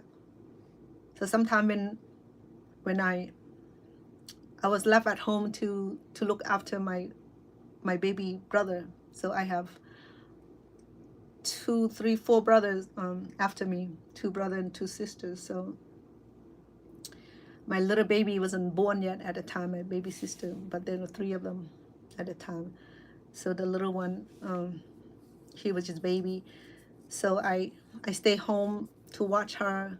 And sometimes I would go into the field with Dad, and Dad would take oxen cart and he built the canopy over so that always stay underneath the big shade of tree. And when my baby sister cry and need to be fed, so I would take the baby into the field where my mom's working the field, my dad, and she will nurse the baby. When the baby is done, and I take her back to the shelter. So this kind of thing that I help my parent with. OG, hello, welcome. So today we just Sunday talk. I don't have a subject today. I'm just going all over from Khmer and cooking and emphasize a little bit on story on the Old Testament, a little bit on New Testament, and talking about my family and talking about how the old people like to teach by symbolically, by things that we never know exist, but then we believe that it was existed because it was told by the mouth of our elderly. So everything taught by symbolically, just like in the old scriptures, So if I remember correctly, I can't remember which book it is, but then Christ was out in the gallery with his 12 disciples. They were walking a long way. They don't have horses. They don't have donkey. The only time that they have donkey when a special occasion. So Christ always going somewhere teaching and healing the sick and raise the dead. So one day he was walking in a hot sun. He was hungry. He was thirsty, and he knew that if he reached that hill, there would be like a fig tree. So if you think about a fig tree probably had a lot of juicy fruits, right? So they were all hurry. He got his fellow disciple feeling the same way. They exhausted with their long robes. You know, they would like cover their head from the sun, and they were walking along the hill, up the hill, down the hill. They're probably tired and hungry and hangry. So they came to these big fig trees, and looking over, there was no fruit. So this is the only time that I saw Christ was a little, he was a little disappointed. So he was disappointed at the fig tree. He should have like be some fruit, but he didn't do that. So he said, no fruit. So he said he cursed the fig tree. I think he was mad. So he said, ever have fruit again. I think I can't remember what the curse was, but he was mad at the fig tree because the fig didn't have fruit. So that was the only time I think that cried throughout his ministry. I think it's the only time that he was really mad at the trees that didn't produce fruit when he was hungry. So he had the power. He said, boom, you know, get big jackfruits and feed the disciple. Now he was like, he lost his cool. So he said, I don't know if that fig tree is still alive or not, but poor tree. So going back, you know, how Christ was so loving, so patient, and so forgiving, and with that tree, I'm like, what you do to the tree, Lord? You know what? You know, you want some fruit, and you know, ask him. He'll send you a whole bunch. You know, your dad is up there, so ask him. You know, he'll give you anything. He's partly God, so you know, you get what you like, you get you want. But no, he lost his cool. So okay. This fig tree never gonna have fruit again. So he didn't look back. But that's the only story that I heard that Christ kind of at his edge with the fig tree, you know. So, but I know God is. He used to be so adamant at his children, but he's a lot friendlier now. Let me tell you why. Okay, so in the Old Testament, you know, when he was mad at his people with the Israelite, you know, where they didn't listen to him, disobedient, from build the Tower of Babylons and forget about God. So they're trying to build a tower to go directly to heaven by themselves, you know, bypass God's powers and become so disobedient and create their own God image and all that. So God said it's too much. So he struck down the Babylons and all that, and strike the earth and separate the language, separate and all that in 1 second. You know, wake up one morning and we cannot understand each other. You know, he did that too. And when people were too wicked, and he put Noah and said, Noah, build this massive boat or yacht, or what you call it, ark. So everybody was laughing at Noah, thought that Noah has lost his mind. So Noah only listened to God. So God was great engineer, because he already created the universe and everything, the lights and all the equations and all this molecules and all this planet where it float in the mid-air, you know, and the sunlight and all those universe, you know. So he's a great engineer to instruct what is his name, Noah, how to build this ark. It was no big deal, because he said, okay, Noah, this is what you need to do. Get some wood, get some axes, put them together, and then and to my surprise, you know, I mean, that ark like sheltered over how many animals, like every pair of animals. I don't know how many species there are, and some of his kids, some of the neighbor's wife, a neighbor daughter that they brought them into the ark so that they can become wife of his son. So when they come back to earth, or when the water receded, they will have to start new generation or new societies. Okay, so the Lord instruct him to do all that.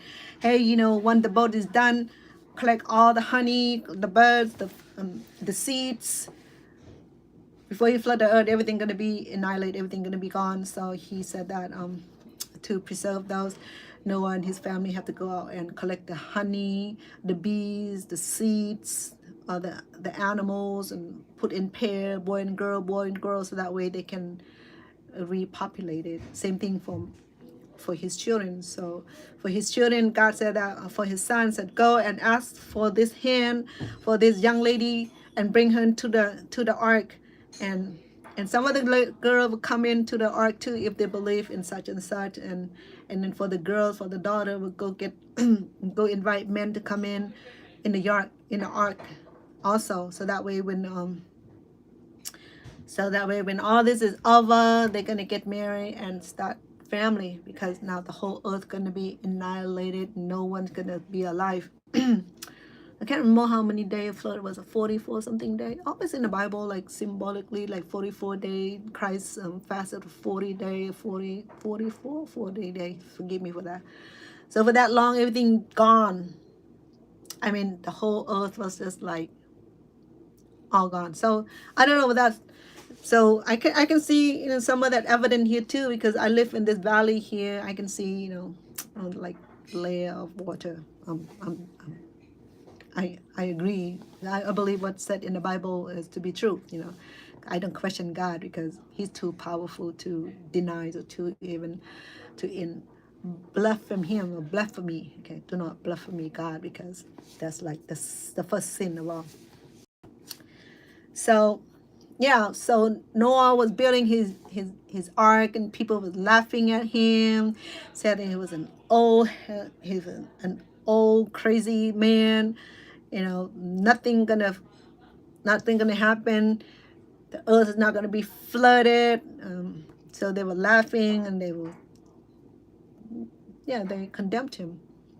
Noah wasn't worried about being condemned by men. He was worried about taking order from God, because God, he's a prophet of God now. Okay, at his time, I can't remember what dispensation that was, because there are 7 dispensations. So our time is 7 dispensation. I think in Noah time it could have been 3rd or 4th dispensation. Okay, I don't remember quite well.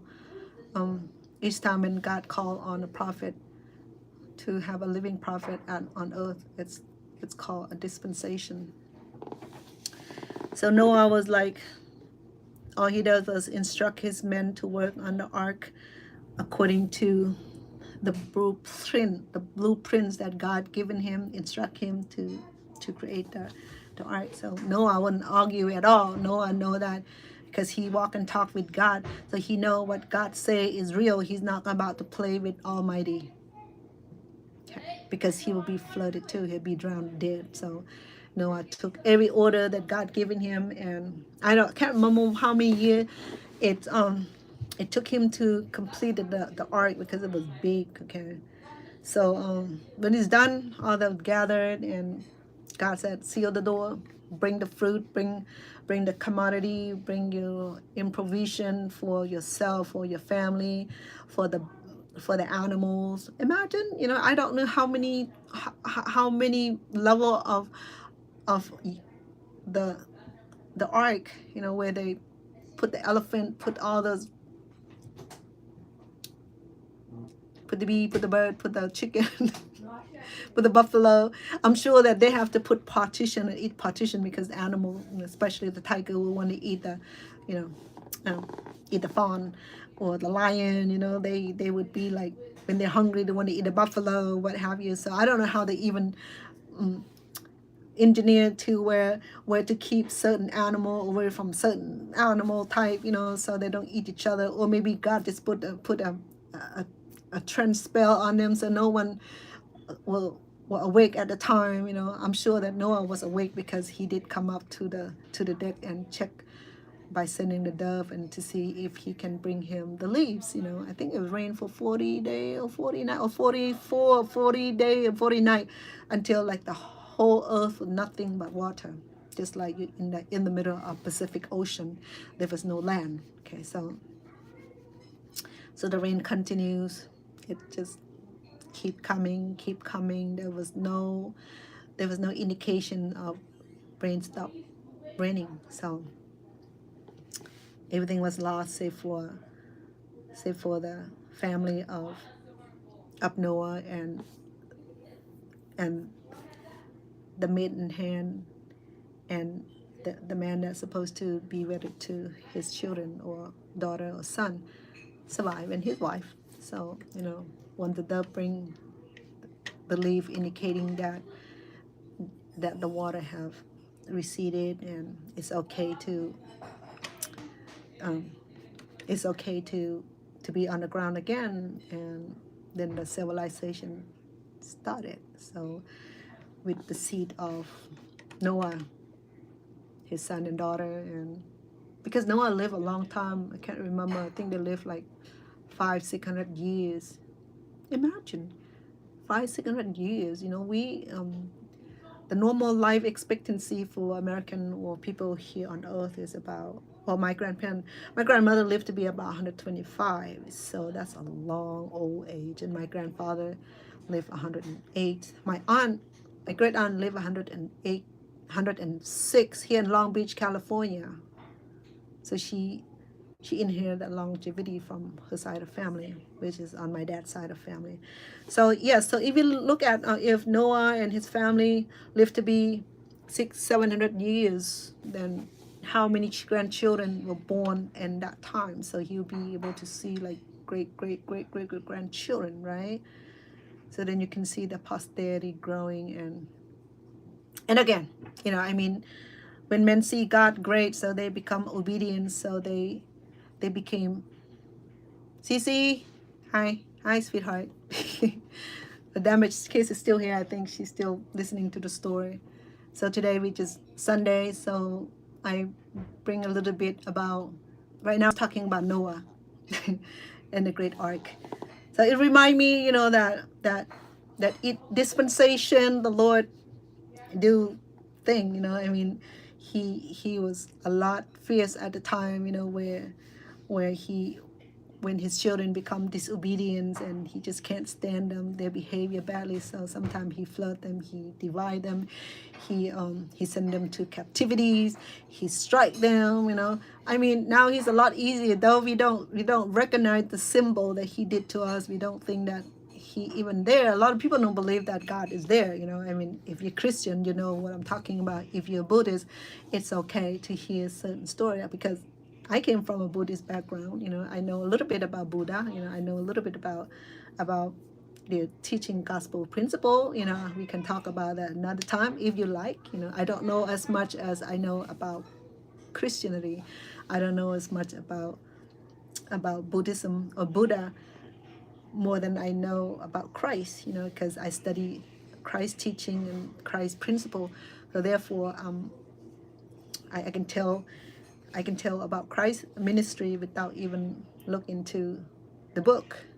So we're talking about Noah, how obedient he was, and that he was a great engineer, taking the blueprint from God and create the ark, and able to sail through the water for how many days and survive through. And for himself and his children, they created a brand new civilization. So after many 100 years later, people started to become wicked again. So there's time where people like totally love God, obedient to God, and they become prospered, and there was no killing, there was no robbery. As soon as someone get rich and wax strong and proud of their possessions, and when they starting to forgetting God, and they become wicked, they become robber, they become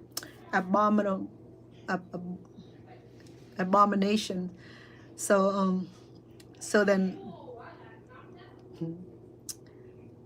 talking about the food today, it is delicious. You have to look at it on my I did the cooking show earlier, and then I have my plate here, and I make one plate for myself. It's the Cambodian pork chop. It's a little different than American pork chop. So I could have very well doing the mashed potatoes and the gravy and the side dish of vegetable or green salad. That would be like a full American meal. But today I'm leaning toward the what do you call it? The Asian side or the Oriental side. So I serve with rice, and the meat was marinated with with fresh ingredients, that I love, lemongrass and gingers and fresh ingredients, okay, garlics and all that. With those three combination, it make food taste like I don't know, from kitchen from heaven. We talk about manna bread the other day, you know, we're talking about, I referred to the Old Testament a lot because a lot of things to learn from Old Testament, just like I'm learning the trick from my grandparents about eating the top of the sugarcane plantation so that I'll know how to swim, which is a lie because I never know how to swim. I drown all the time. Listening to my grandparents say, "Oh, Vanna, eat more of this top of the sugarcane. There's no flavor on the top of sugarcane, like because the bottom of all the sugar and sweetness is on the bottom, like a very half top. Half top is no flavor, but the half bottom is all kind of flavor, where the sugar contents are." But my grandparents tricking because they want to save themselves that sweet part, so they have to tell lie to the great grandkid or the grandkids that want to learn, want to become a great swimmer, then eat the top part because the top of, I don't know, because they were saying that when the log flowing in the river, they said that the top of the trees always flow first. So I don't know how true it is, but you have to Google on that because the top or the bottom of the tree go first. I can't remember, but it doesn't flow this way. Okay, the tree does not flow like in like a fending way. The tree is always flowing with the river straight.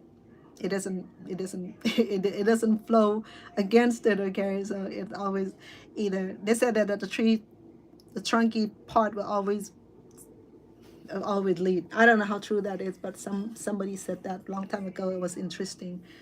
So that was the end story of Noah. You know, he, after like 40 day or 49 or 44 day 40 night, something like that. So then the water receded, so they all step out from their great shelter and let out all the animals, let the bee go, let the bug gone, and they start the civilization, the building home and start the colonies. And he married his son and daughter. I think they all got married in the ark, not yard. It wasn't a yacht. It was ark, probably as big as Titanic. I don't know. I'm just saying, you know, I mean, to house all those animals, I don't know, maybe as big as Titanic. I'm not sure. Maybe as small as Caribbean cruise ship. I don't know, you know, but it must be majestic ark. Right, it's a big difference. I'm sorry, Cece. You know, my English is yeah. And so yeah, the ark, that great ship. But anyway, so that's what I learned. You know, I mean, I don't know, in every country in America, I don't hear as much as parables. Okay, the parable in America is you have to read the fine line with spectacle, with illuminators, because if you read any fine line, you don't read the fine lines, that would be your parable. Because if you sign something without read that parable or fine lines, then you'll be subject to faulty or to bleaching the contract, because you will sign that contract. Oh, thank you, Cece. Your love is appreciated. Thank you. So the parable that the new society, the American, or any world, anywhere in the world taught now, would be the fine lines in the document. Okay, before you read anything or any binding contract, make sure you read the fine line, because there will be the parable, hidden parable that you don't know enough, that when you sign it, and you'll be responsible, whole responsibility to it. Okay, so that is it. I didn't know that. Well, did you read the fine line? Well, I don't know that was in the contract. Well, did you read the fine line? Well, I don't know, this food is poison. Well, did you read the fine line? You know, so that's a parable. The modern parable is the fine line. So that's why if you sign in contract, any business contract, marriage contract, any contract, make sure you read that parable fine line because you know when is it going to come back and strike on you, because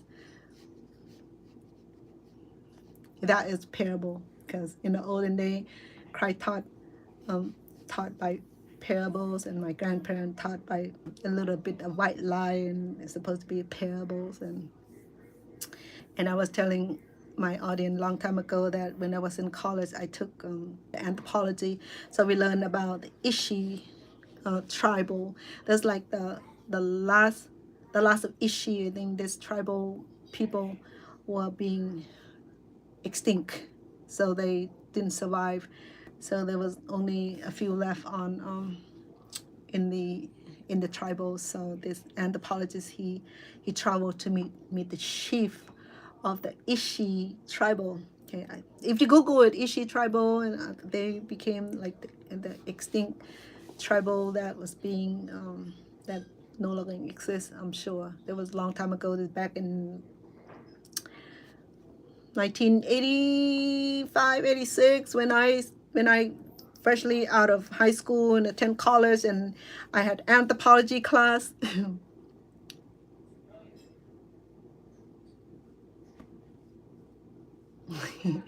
Yeah, it's true though. It's true. I appreciate that. Damage case. That was, wow. It does, huh? It's all lesson learned. But at the time when we were young and ignorant, we don't know all that. We believe in everything that our elderly told us. We believe that was true. Do you know it? I believe it was true. You know that eat on the top of the of the of the um of the sugar cane. There was no flavor that would help me swim. I started eating that too up until I learned to discover that was oh, yeah, that was really nice saying that, damage case. Thank you. Anyway, so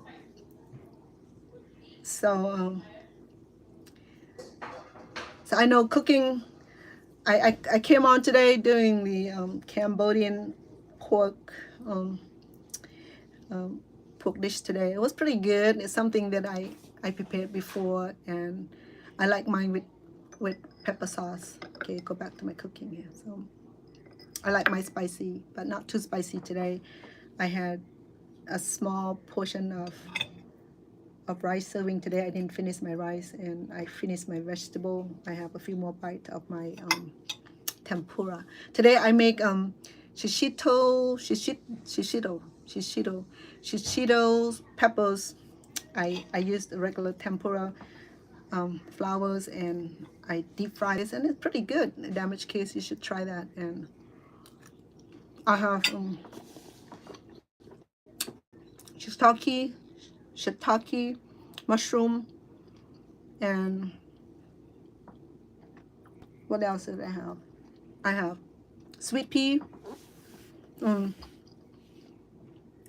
tempura. It was pretty good. It was nice and crunchy earlier, but then after I finished cooking, thank you. It is pretty good. You can watch the video later if you like, if you'd be interested.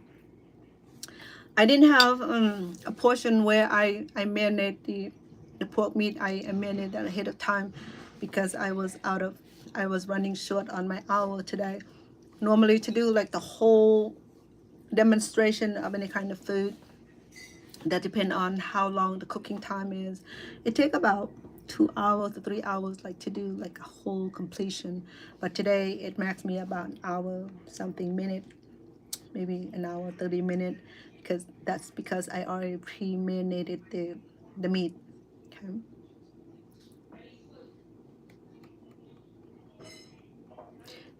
Welcome all of you. Thank you. So I marinate the meat about an hour ahead of time, and I will include all the ingredients onto my description folio on my YouTube, because in YouTube I'm able to add extra descriptions, and I have more space to to work with, and I have more font to work with. But in the TikTok, I haven't figured out that yet, because even just to do hashtags only allow us to do a few, and it maxed out. I don't know about anybody else, but I face a few experience with TikTok, and I noticed that too when after my my channel was strike. It was strike, and it was suspended for about 7 days.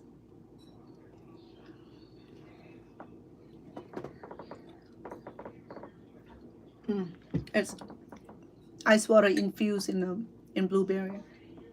It's so good. It had that natural sweetness. It's beautiful iced tea textures, and you don't even need sugars. Okay, I'm low on sugars, so that sweetness from the natural fruit was perfect.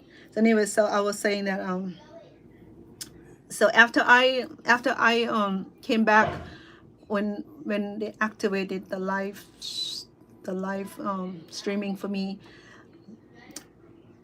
I lost my algorithm with my with the TikTok. I used to have 4,000 or 5,000 people on here when I'm on that long, but now I barely get a couple hundreds, and I know some with YouTube too, because I do talk about the things going on between the two borders, and I think there's certain thing they block me with. I haven't figured out yet, but thus far I am. When I first started it, I was able to get a few hundred or even a few thousand of people coming on into my live streaming. But then after all this happened, people vanish. So I'm not sure whether YouTube or TikTok are doing the things or not, but I'm trying to build up my viewer by be consistency and keep up with the algorithm. But anyway, I enjoy my time on here. I'm done with my story. Tomorrow my day off, so I won't have my baby. I won't have my charge until Tuesday to Friday. The hour is not bad. She get drop off about around 8:30, 8:40-ish in the morning. And sometimes she get picked up around 2 or 3, and the latest will be 4, because mom work early, so she get out early. It's not bad at all. She get drop off and pick up, so I don't really have to do anything but change diaper and make sure she's comfortable and loved. And it was great. Make extra money at home. Are you gonna have your dinner? Are you eating out or cooking at home today, Cece?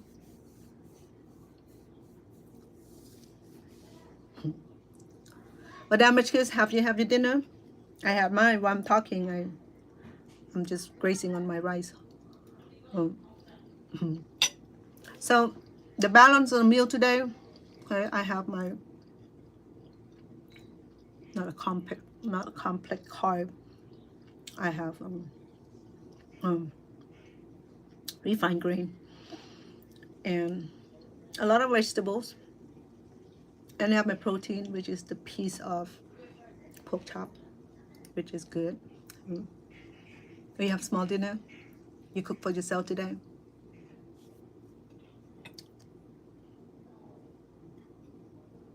I cook daily. Even I don't do cooking show. I do cook daily, and I do cook for the kids. Cook for my sweetheart too. When I'm over there, I cook for him and leave plenty of food for him. And the other day I was making naan bread, and it was pretty cool. If you want to learn how to make naan bread,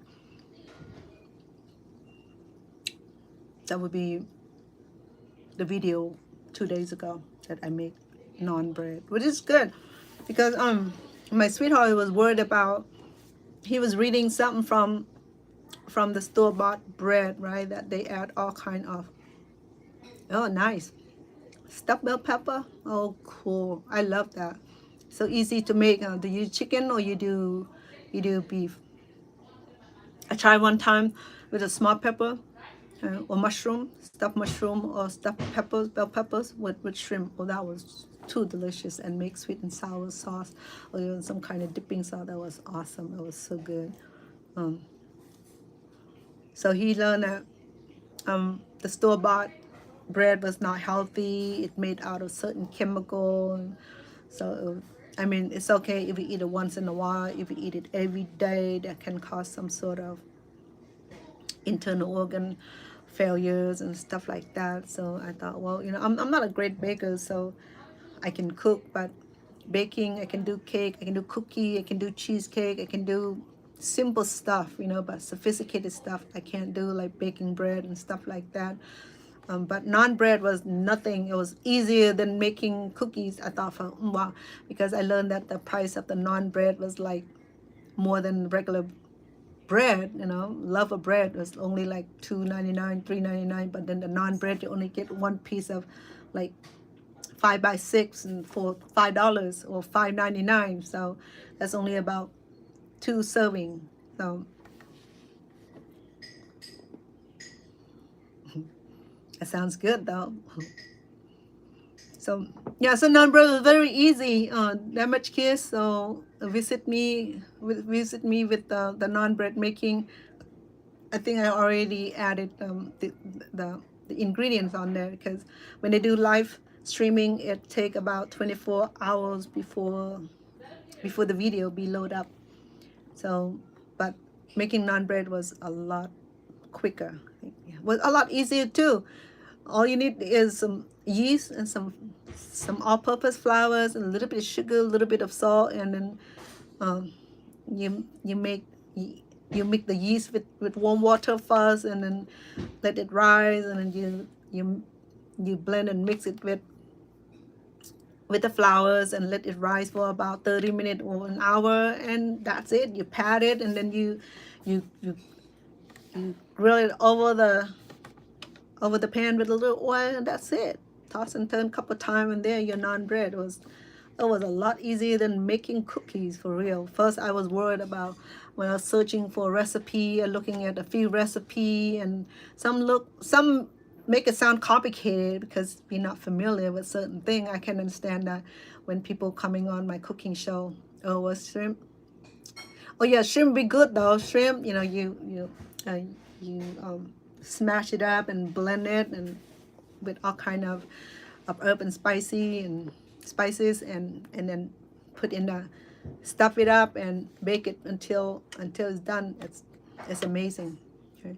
But then it take a lot of shrimp though to fill up one bell pepper. Okay, you want to look at a small size bell peppers. Okay. Yeah, I done a few times of stuff bell peppers out of fresh shrimps. Or you can do chicken or beef or pork or just tofu. Tofu sounds good. Anyway, so yeah, it's simple, right? I mean, naan bread was a lot simple, and you can make a big flap. You can make hamburger size depending on what you desire. When the dough rise, and then you take a small piece and then you break it into small piece, 8 serving or 6 or 8 pieces out of 2 cups of flour. Probably you can make about 8 dough, small dough, and then you separate it and let it sit for let it sit and rise, and then you just knit it and flat it and put in the pan and cook it until it's done. It was simple. There was no oven needed. It was like the whole cooking time was like 40-50 minutes. That's it. The only time that I was waiting probably for the dough to rise. You love bread? I do too. I love sourdough and French bread, especially because growing up in Cambodia, we don't have loaf of bread, a regular loaf of bread, because we were colonized by the French colonies. So French taught Cambodian I think they built I think French did introduce Cambodia to the cuisine, like making bread and dessert and all that and cooking. But I wasn't old enough to learn any of that. And I know that French, at a time when I was born, the French had already been driven out of Cambodia. All I heard was people talking about the French armies, and the French army was co-killers. When the French army came to the village, because the Cambodian want to be rid of the French army, because at the time French colonized Cambodia for 100 years, and Cambodian want to be free from their colonization. So the king formed a coup, group of men to defensemen to fight the French and trying to drive the French out of the country. But through the Geneva Conventions, allow French to leave Cambodia and given autonomy, self-govern back to Cambodia. But they left a lot of trace, like the hospital, the churches, and the Catholic Church, and bridges and school and things like that. I think that the modern city do, like infrastructures and stuff like that, electricities and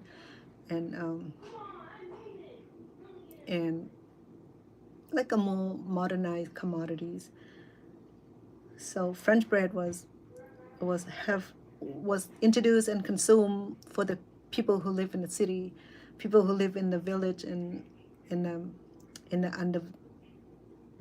the village and the outskirt of the city. We don't have access to French bread or any kind of product, say for home cooking at home. So yeah, I love French bread.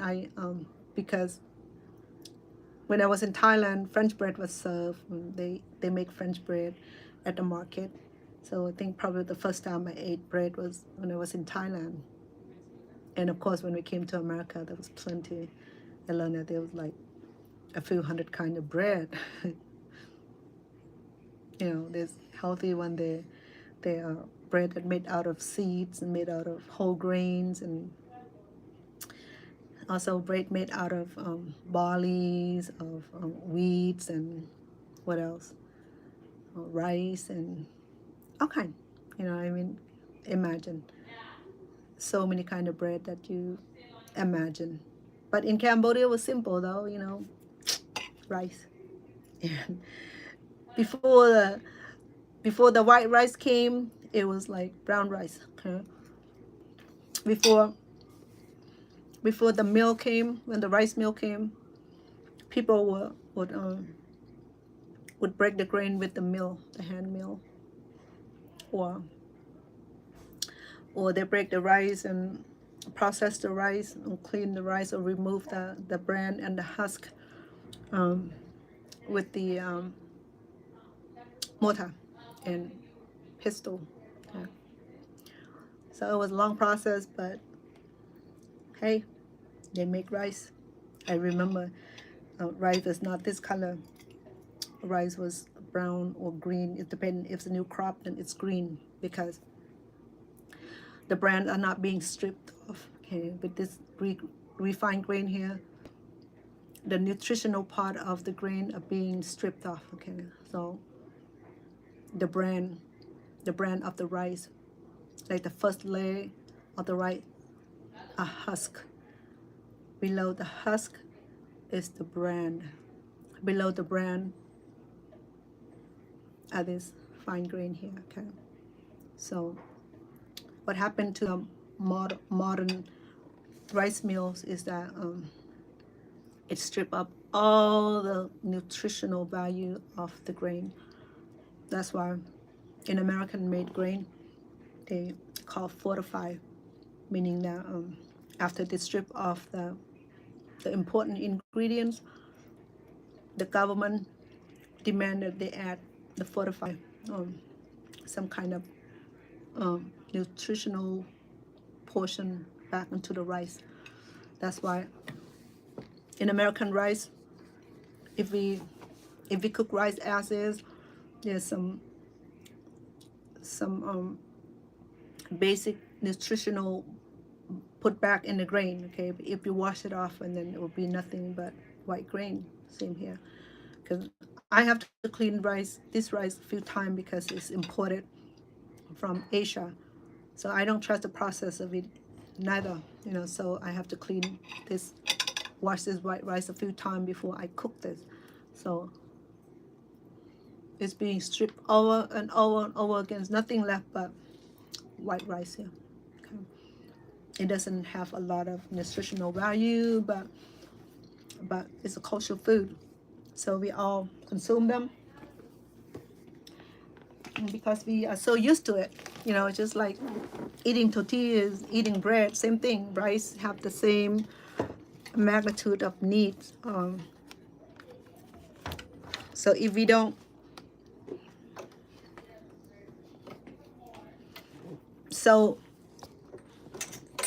for example, my mom, she have to have her rice every day. Okay, she cannot be without her rice. Her rice is like, because it's supposed to be, or it was our main stable kind of food.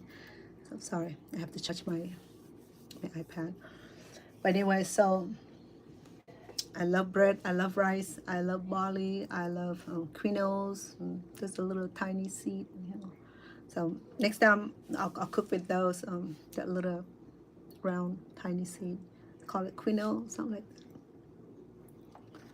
that. Those are more nutritional. It's probably better than the white grain here. But if the whole grain wheat or the whole grain rice are harder to cook though. With the bran, you have to soak it and take a little longer to cook, and it's not as gummy, it's not as gluten as the white rice. Okay, it doesn't stick together unless you cook it enough with like a lot of water in it. Yeah, quinoa. Thank you, Damaged Kiss. You like quinoa?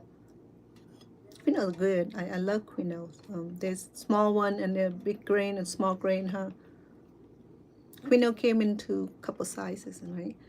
I mean, I have seen quinoa with like the size half of rice, and sometimes I saw a larger one. So I think they came in different sizes. Do you know? I like quinoa. I think next time when I do cooking with that need grain, I'll do the quinoa. And yeah, they're pretty good, huh? The thing about American grain is that there's so many types of grain, more option here in America. But in Thailand or in Cambodia and Asia, they have rice. They have different kind of rice too. There's jasmine rice, there's coconut rice, there's white rice, there's brown rice, there's sticky rice, there's red sticky rice, purple sticky rice, balsamic rice, the long grain, the skinny grain, the short grain. I think the Japanese had short grain, sticky grain that they make their food out of. And Cambodian more consume of the jasmine rice, which is more sticky, it's more, what do you call it? It's more tender. Okay. Some rice are harder rice, just like the Texas brand rice. The American grown rice are not jasmine. Okay, they're harder rice. So when we cook it, we use extra water for it. So that's why Asian would stick to jasmine rice, because they've grown up eating jasmine rice. Jasmine rice is more pricey, but it's not as pricey as a sticky rice. So sticky rice is more pricey among the Asian grain. So I know, I'm just telling. So, but Cambodian are not sticky rice consumer societies. Okay, that is only for, not only for, those are more common in Laos. People of Laos consume sticky rice, sweet rice all their life. And people from eastern part of Thailand who close border to Laos, they consume sticky rice also. And there's certain part of Thailand that are heavily influenced by the Lao cultures. They consume rice regularly as well. So for Cambodian, we are not accustomed to eating sweet rice, but we are accustomed to have sweet rice made into dessert. Just like some of the dessert that I make in my video that made out of sticky rice.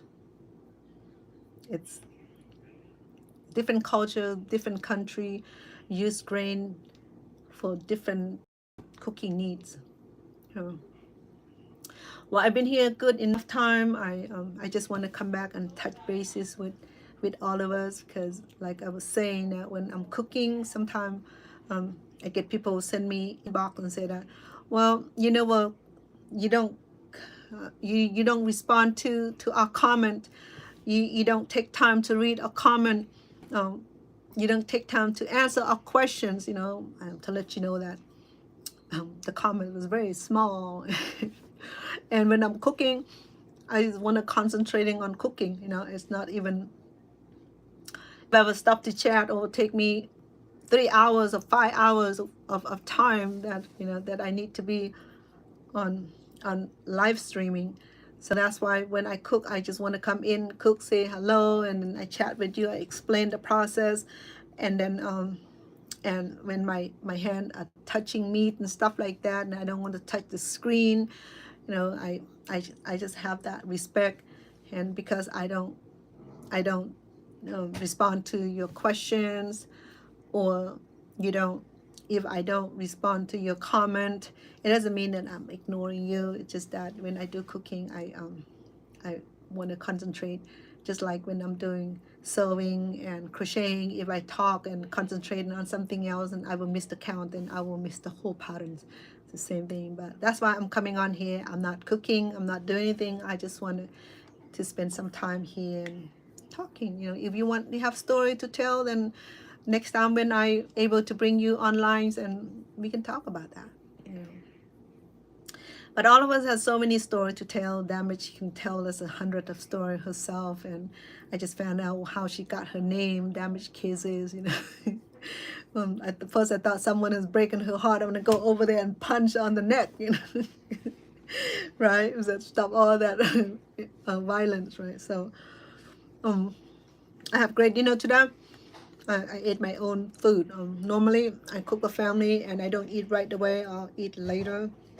And some people said, well, I never seen you eat your cooking. Is it even real? Well, you see me doing that cooking? I thought that was going to be rude, eating in front of you.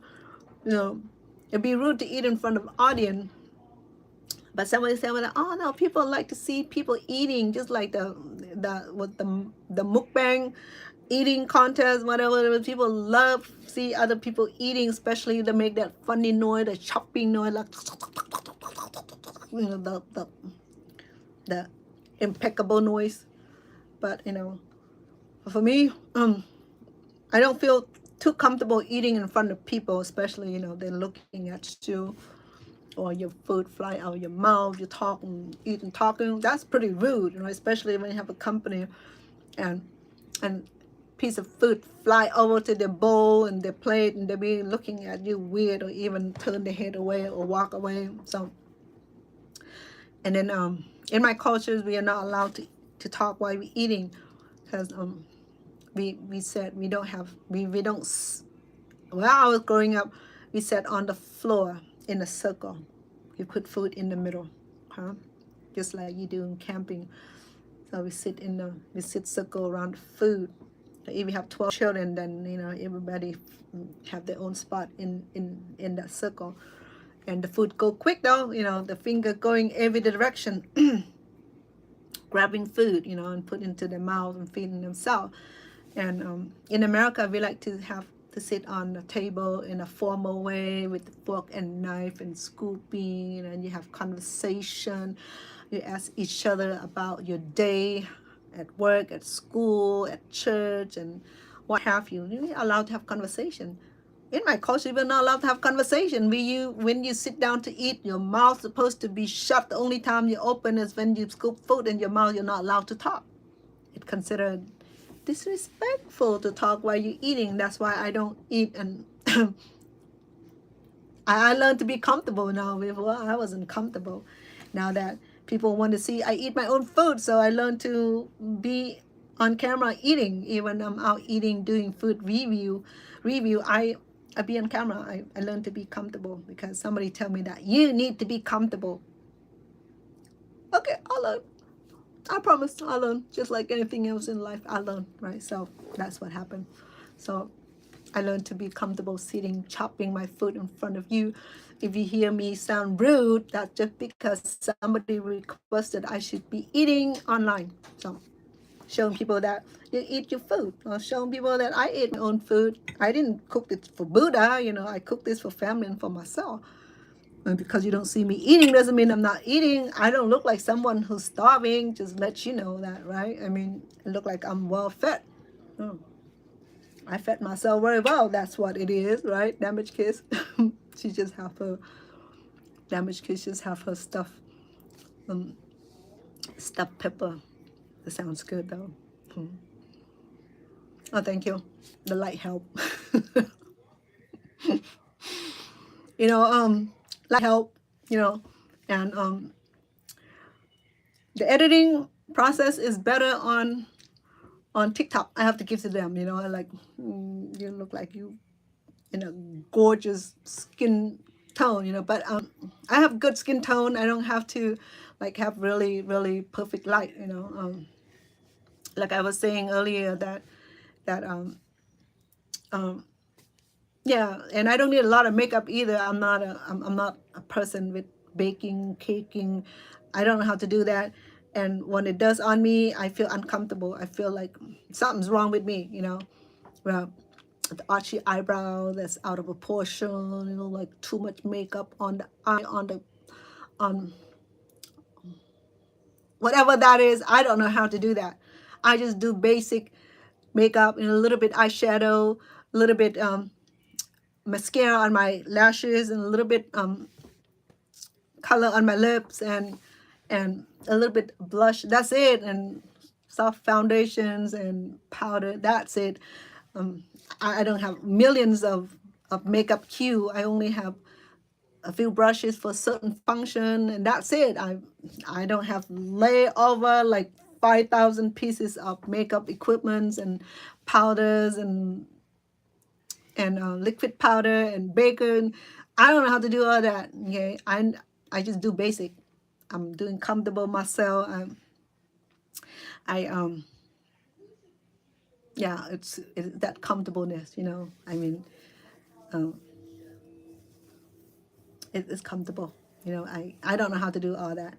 And one time when my daughter did that, I look at myself in the mirror. I'm like, oh no, and I have to go take it down.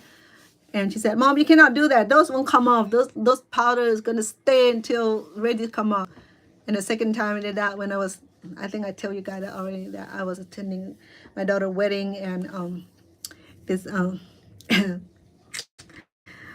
so never again I want to have a gay guy do makeup, because gay people, they love the exaggeration of that, that archy eyebrows, because when they did that, there was no mirror for me to see. By the time it's done, I'm looking like he spent a lot of time doing that. I think I told you guys already, like when I look at myself and was late for reception already, and we have to go, and I don't have time to even alternate. But in the car, I tell my daughter, can you like take that piece off, that arm, and then I got falsy on, and I'm not used to falsy, it started itching because I'm allergic to glue product and all the shitty stuff that was on it. And like the wedding, people tell me that, what's wrong with you? I said, what's wrong with me? Look at me, I'm look like look like corpse. Like all that makeup, I'm sorry, corp. I didn't mean to say anything bad, but when we put too much makeup on, we do look like that. Do you realize that? I mean, you take off that, you cover that beauty, the beautiness of it, the natural beauty of it, and then you replace it with all those makeup product. It just like, a little is good, okay? When it's too much is, I don't disagree with you, but is that the way you do it? You're fine. I just don't. I just don't look good at it. You know, I'm a person that look. I don't look natural. Yeah, I got a little makeup on, but you still can see my freckles, which is natural occurrence in human complexion. If you have to cover every bit that you don't see your natural occurrence, and you have too much, you know, I mean, you can notice it a mile away. But then each one of us had our own preference as far as how much makeup we need. Okay, what are we hiding? What we need to conceal? Whether concealer, you know, are you hiding your freckles? Do you hide your imperfection? You hide your impurity? You hide your line? Your whatever it is, you know. If it make you feel good, you go right ahead. Okay, but for me, the more powder I put on the line, the more prominent it show. It does not cover anything. It just like highlight even more. Do you know that? You know, especially under the eyes when you had all lines running, and then you put all that concealer, and you think that you conceal all that line, but then literally it show even more. I don't know. It's just me. I don't know about you, girl. You let me know the eyebrow too thin. Um, you know, mine's thin too. You know, I used to have thick, and then I used to pluck it and highlight it and line it nicely. So after I reach certain age, you know, where eyebrow um, hormone does not grow anymore, but then you just pencil it in. Uh, Damage case. I do mine. I do very light. You hardly notice it. I just use soft brush. You know, I just brush it. I don't draw it though. Draw it, you get that like bulgy line where it does not blend in, but you want to blend in with the eyebrow. I mean the eyebrow that you have. You know, slowly blending it. So you see that I blend mine. You know, mine was not thin, but then it need to be highlight. I still have my eyebrow. I still have, it's not as bushy as when I was in my 20, you know. After I turned 60, you know, that bushiness kind of, you know, I mean, loss of hair, loss of hair. There's only certain part of the body hair that don't lose, you know where it is, right? I wish that gone too, but no, it does not work that way. Only up here and somewhere here, okay? Here it doesn't go away. Even the hair in the leg doesn't go away. So I'm just saying a certain part of the hair just doesn't go away. So just, yeah, just pencil it in, lightly, and then you use the brush for the eyebrows, and and define it. I mean, just smear it to make it look natural. Okay, don't do like a line like that, like a thick line, draw like a piece of log there. No, that's gonna be the most noticeable, and it's gonna change your look too. You know, from that soft, elegant look to like a I don't know, it's like a hot look. You know, you want that soft blend. I do that. You know, I I use pencil just a little bit, and I use the brush to soften it, to soften it, to blend it in, to make it look more natural. And yeah, and, and don't use the super dark color. Use like brownish color or even soft black. You know, you blend it really well. And because my eyebrow is one side is down slope, it's not even. Okay, so in order for me to bring my eyebrow on the right side to be level up with the left side, I have to put a little line here. Okay, otherwise look like I had stroke where this is down slope. Because I remember why it happened, because when I developed the um, a lot of this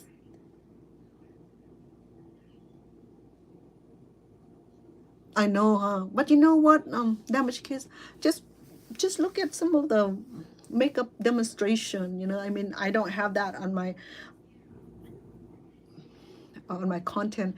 I should have done that makeup for people over 50 or over 60. You know, I mean, you see the big difference if you have that elegant look on your face, because people notice everything, especially your eyebrows. People will look at you like, are you doing the 60? Are you doing the 80? Are you doing the current eyebrow, girl? They can tell you, you know, by the by the size of your eyebrows, you know, whether you still doing like 1960 eyebrows or Lucy Ball eyebrows or or what's her name, um, Elizabeth Taylor eyebrows. You know, Elizabeth Taylor, she's like hers, like a deep dark, I mean thick, you know, but she had a beautiful archy, and then Lucy Ball, she's just like draw a line, like her is like vulgar, like straight line, you know, not straight, but she had like her like going into the rainbow, and the rainbow curve, you know, because a certain dimension of your eyebrow that's gonna make your eye look droopy, or you're lifting your eye up. That depends on how you draw your eyebrows. So I'm just going by what experts say, because mine is natural current here. So my eyebrow, this is the natural current for my eyebrow here. Okay, it's not by pencil. This is the natural currents here. Okay, I add a little pencil here. Okay, because my it's kind of, it needed to be highlight here, but people say, well, don't highlight there, highlight here. But because here I already have dark in it, so I just like to like balance it. Though I smeared it and make it look not as dark as the end, because they wanted to like have the illusion here, where you don't want it super dark here, you want that illusion. So you can use your finger, you can use your your Q-tip or your makeup brush. You know, it just take time to do it. Damaged kids, I'm not expert myself. You know that I don't look like someone who know how to expertly make up on my face, but because I'm happy with my face, so I don't need a lot of makeup to cover or to conceal anything. If I have blotches, if I have freckles, I showed it. I have freckles, I'm happy with my freckles. I have some dark spot, aging spot, I have them, I show them. I have wrinkle, I show them. I nothing to hide. I'm not 25 years old, so I expect to have certain thing on my face, which I earn it. Okay, I don't want it there, but it came through ages, so I have to accept it, and I'm happy with that. As long as you're happy what brought into you, then you accept it, and then just go with it. Okay, don't try to change it, because you're gonna go and get all kind of anti-aging with all kind of goofy stuff on there, and does it even work, right? So um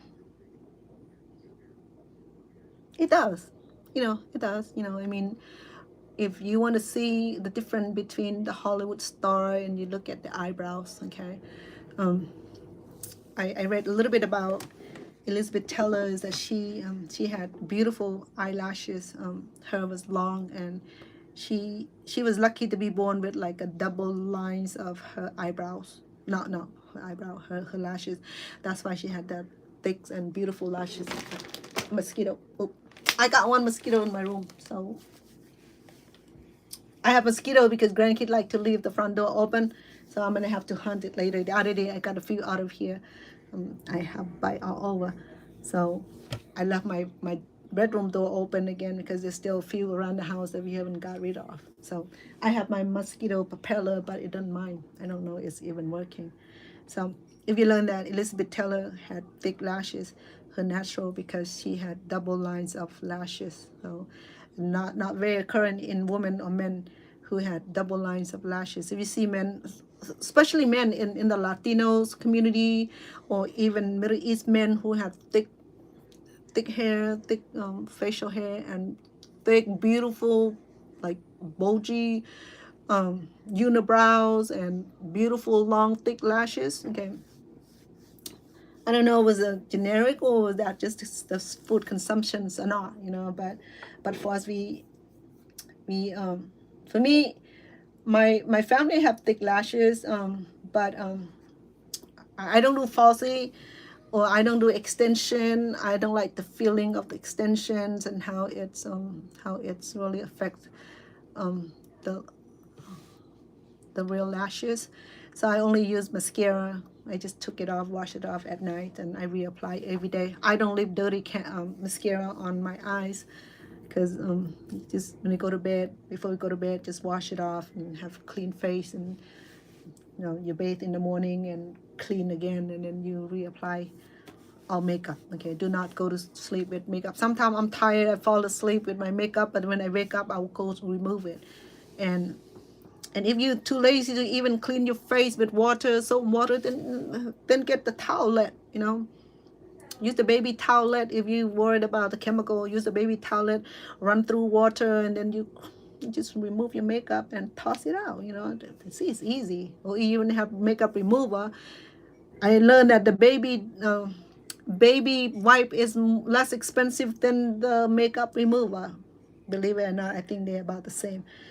Trust me, if it's good for the baby butt, it's going to be good for face too, and that's all. It's common sense, okay? Because I'm just saying. Don't you agree with me? Baby wipe? Yes, damaged kids. I do that. I have baby wipe in the bathroom. I clean it. First, I clean the top layer with wipe, and then I follow with another wipe, and then I soak a third wipe with warm water, and then I remove the rest. Yeah, why not? Because the makeup removers are more expensive than the baby wipe. Can you believe that? Because I don't know, because the value of any kind of product depend on the demands. Okay, they were saying that a bottle of water had different value. It depends where it's being sold at. Okay, if it's sold at the airport, about $3 per bottle. If sold on the plane, it's $6 per bottle. If it's sold at the convenience store, you get it for $1. If you buy it from supermarket, you get like a big 24 bottles for $2.99, $3.99.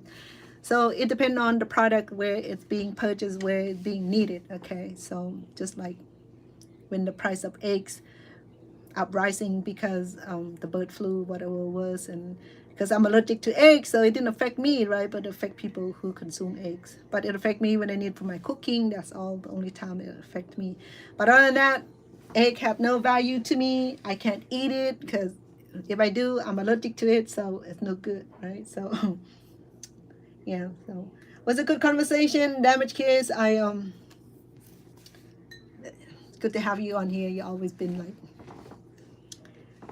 the only person who on my on here who conversing with me. I appreciate that.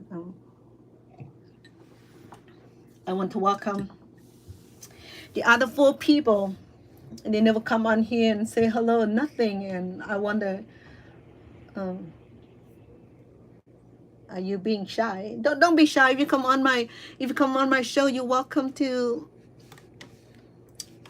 chat. Okay, that's what I'm here for. This time, to have this time where you can chat with me. Because if I can't chat with you while I'm cooking, I'm not one of those like virals streamer, live streaming people, like have hundreds of people online and send chatting endless. I'm not like that. Mine's small. I don't have a lot of people on here, but I don't care. I don't care how many people are on here for me.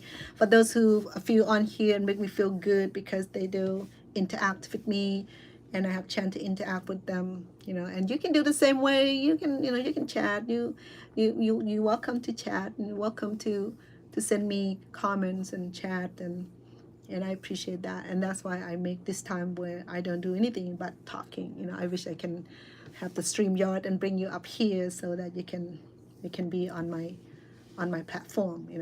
But to do that, I have to pay for the subscription, and it get a little pricey, to have like StreamYard. Without the StreamYard, I won't be able to bring audience into my platform. It's like $40 per week. That was a lot if you divide that by 4 weeks. So you're looking at a couple $100 for that.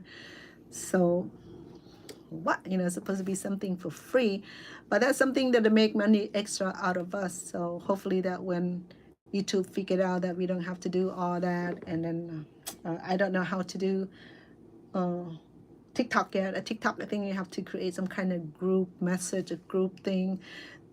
that was just for the group message. To do live show, I haven't explored how to do that yet. That's why I haven't been able to bring anybody to my platform. But listen to me talking. But you're welcome to make comment. You know, I would love to hear that. But so far, I have CC's been here consistently, and then Damaged Kids, and I have a few people before you, and I have my granddaughter, my my in-law granddaughter, who was here earlier, and she was here visiting, and her mom put her online when I'm online, so she's able to send me messages and that she missed me and give me an update about her family. So that was nice. Yeah, I know that some people said that, well, I have a hard time understand your English. No, I'm sorry. English is a difficult language, okay? And I know I don't speak fluent. Well, I have accent, let's put it that way. I do have accents in a few other languages too. It's normal for a non-English speaking person to not speak English without having an accent or proper pronunciations of the word, especially a multiple syllable in the words, because it's difficult. Okay, it's not the regular what do you call it, the high frequency word like those, you know, those articles, those are no problem. But when you put all these articles and the verb, the nouns, and in the conjunctions, then it's hard, because English is not easy. Okay, and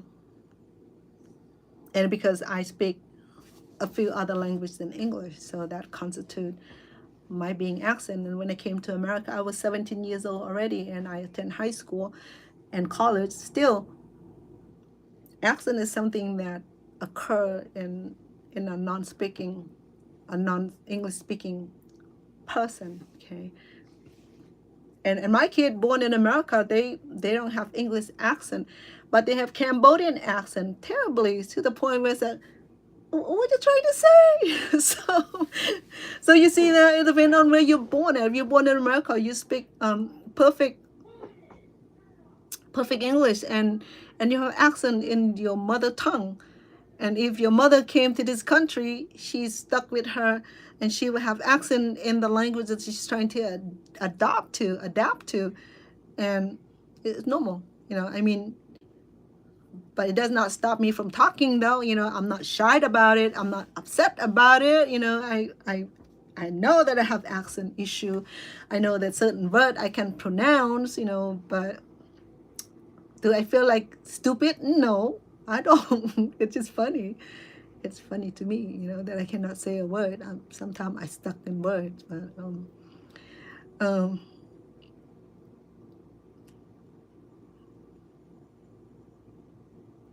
oh, you should do live stream. I'll be right there supporting you, girl. Think of something that you want to talk about. If you're passionate about music, you're passionate about art, you're passionate about anything that you compassionate about, then go on. You know, I mean, YouTube is not easy to create. Let me tell you that. You can have a YouTube channel and you don't have anybody can follow you. You don't have any subscriber, you know, because in order to get monetizing, it's like, I've been here about 2 years now. I'm still not monetized because I met all the criteria save for the community watch hours, which is 4,000 hours. 4,000, not 400, 4K hours of community watch. How do you do that? You know, you have to go online talking like I do here. Hopefully that people will come on here enough, will stay long enough to help accumulate the hours. Okay, it's been progressing. You know, this day that when I earn 10 hours, and if I'm not on here talking or just do anything at all, they take it back. They take it back. They rescind it. Okay.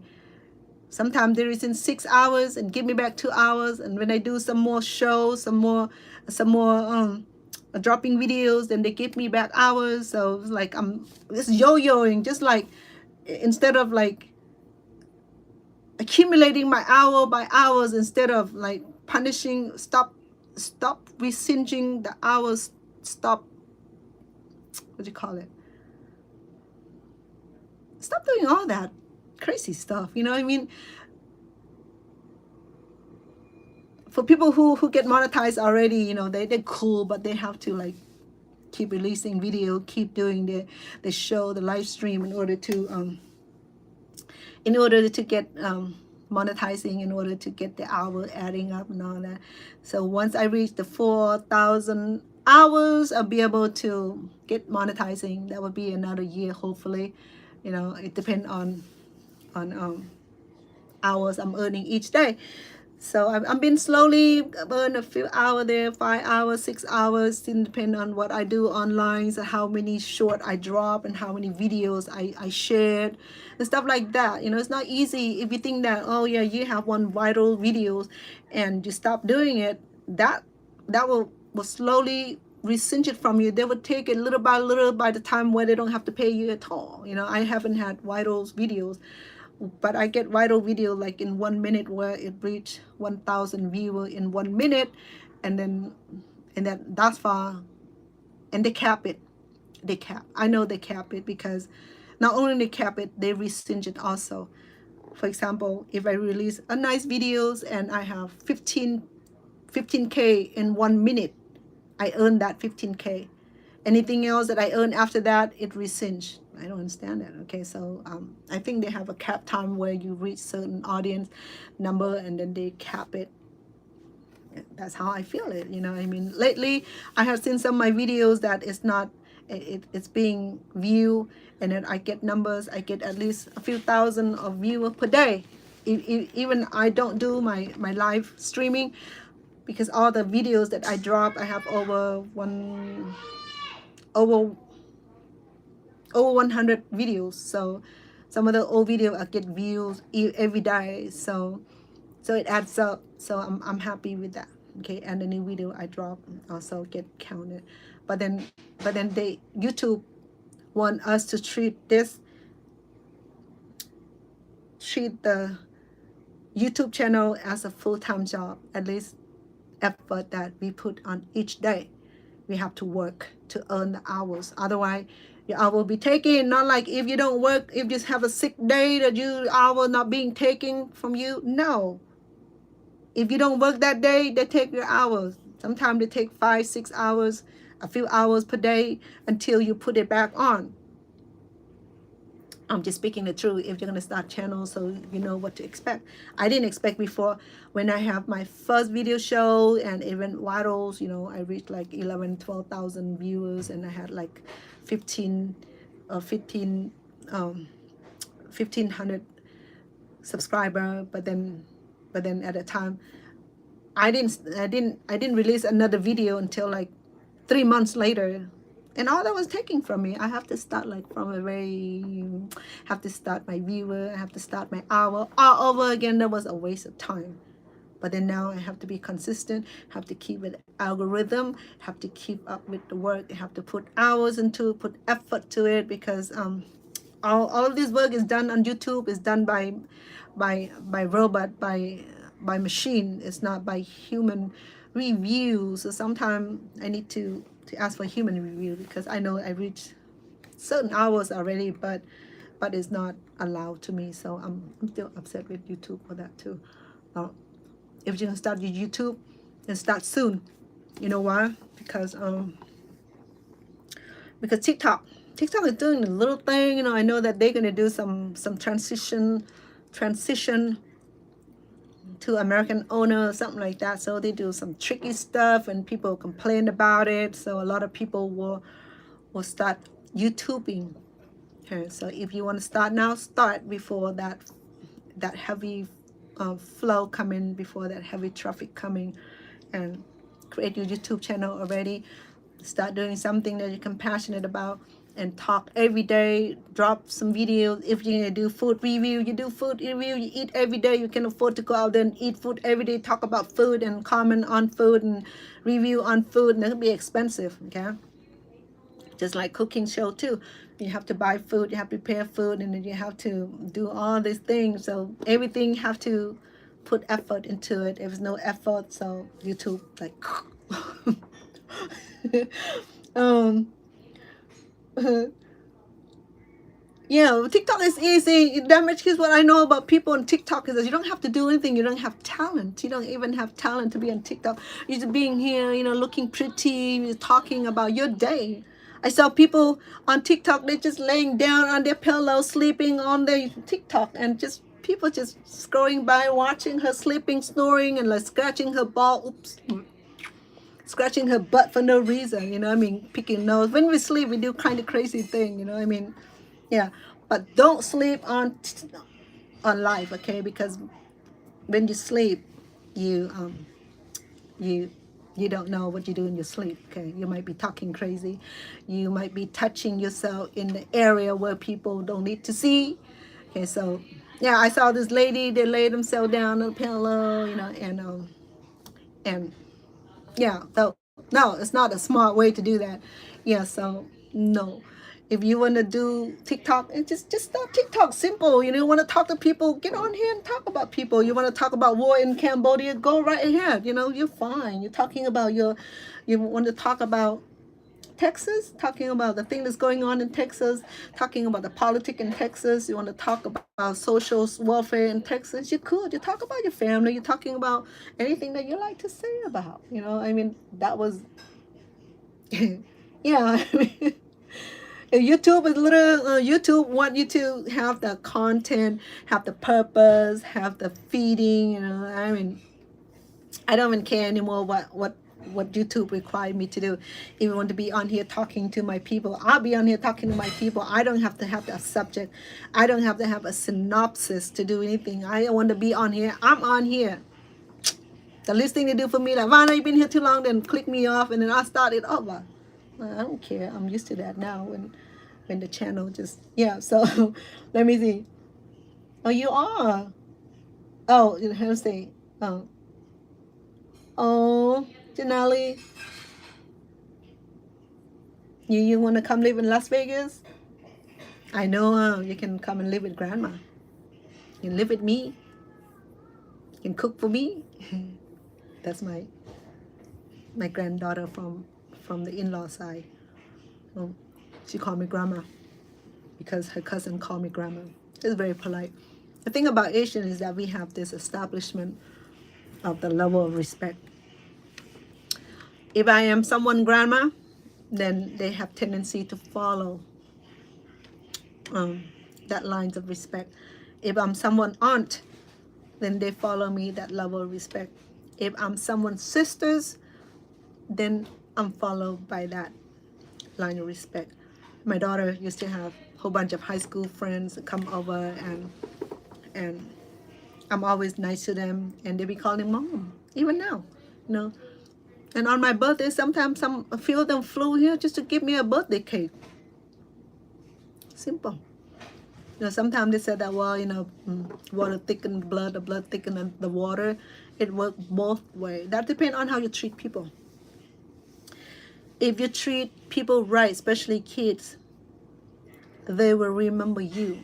That lasting kindness, a lasting impression will lead them way. They will remember your kindness. So that's why always be kind, be loving. Even the kids that I was taking care of when they were little, they can reach out to me and remember the day that they were with me. It's special. And this young lady here, Janali, when she grow up, she want to live in Las Vegas. So she is, you're 7 now, huh? You got 11 more years, Janali. You got 11 more years. Your mom there, she allow you to be online with me?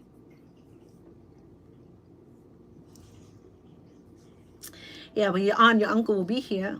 I don't know, grandma will still be here if I move to live in Cambodia. You're going to go live in Cambodia with me? Because that's where I want to be. I want to go live in Cambodia. In fact, I want to go to Cambodia now too. I feel like I need to go to Cambodia now. I wanted to do something I want to be there with my people. you know, they won't hate you for what? See, it's not like that. Damaged case. First of all, um, why would they hate you for? Unless we offend somebody. If, or, I mean, if you say something that does not mention people's name, you don't defame them, and the defamation of character, you don't blame, you don't shame, you don't criticize them, they won't hate you. I saw some content creators coming on here, talk to women, criticizing women, criticize men, and I think that person died, and people said, "Oh, I'm so glad that person passed away because he's so much hate." So just do something positive, doing something that people can educate it, can get some information, can be informed from your channel. And for me, I cook food, so I bring clarity to people by cooking, by explaining the functional of the food. The fruit and vegetable, some of you say, what is this right here, what to do with this piece of vegetable, this is Cambodian vegetable. I don't know what to do with this, or this is Thai mushroom. What do you do with this? That's my job to come in and say, hey, that Thai mushroom, you can make soup. Hey, that banana here, you can make sweet, you can make cake. Hey, that bit of watermelon, you can stir fry, you can make salad, you can make soup, or you can stuff it and make soup. That's my job, to bring that kind of clarity to. Hi, Janelle. So yeah, so that's my job. Okay, so I may not be able to explain like A to Z, but at least I got A to T. It's pretty good, right? I mean, yeah. So our job is to bring the informant, okay, the information that people need to know. So you have to find out what is a hot topic in the community that people will want to hear from you.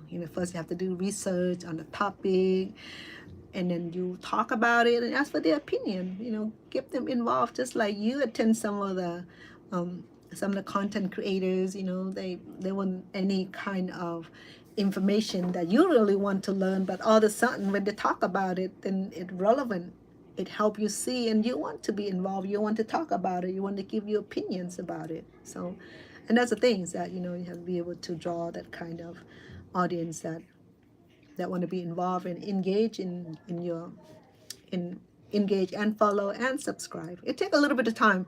So I've been here over 2 years now. It was 2 years in January. I have my second anniversary. So I'm slowly moving forward with my subscriber. I have a few subscriber. I have 10 to 15 subscriber per week. I have a few thousand of viewer per day. And if I post something that they like, the short that they like, I have more viewers, so I earn 1,000 or 2,000 or 5,000 a day. It adds up, where the views are, the viewer count are concerned. So sorry. Just like I said, YouTube is just like a full-time job. Okay, don't be treating it like something fun. No, you can do it for fun, but you're not gonna. If you're thinking about getting monetization, then it's serious work. You have to do serious work. Other than that, no. Or if you do like a viral something to go viral, then yeah, it boosts like that. You have enough viewer, you have enough subscriber, you have enough community hours, then you be boom, boom, boom, get your monetization. Mine was not like that. I have to earn like a few here, a few there, like, oh my God, and like just like slow song. So, but I'm not giving up. I'm just doing this. I'm gonna see how long it's gonna take me to get monetization. It might take me. It's been 2 years now, so maybe another year and a half. Hopefully, I got more than half of the community watch hours, so it take me that long. So hopefully that I'm gonna get quite a few more each day. Okay, 5, 10, 2 hours, 3 hours. Sometimes they gave me 10 hours depending on what videos or how many videos I post. Or anyway, so Well, you know what? If you have ridiculous sense of humor, if you have joke to tell, if you have something that people can enjoy laughing and just stress reliever, do it. Bring it out. If you have something to share, then bring it out. If you're good with cooking, you're good at baking, you're good at sewing, singing, dancing, whatever it is, then bring it out. Share. Basically, that's what I see this day. That nothing that I have not seen that they talk about or do about. It's nothing new. It's just reinventions or just respin the wheel. And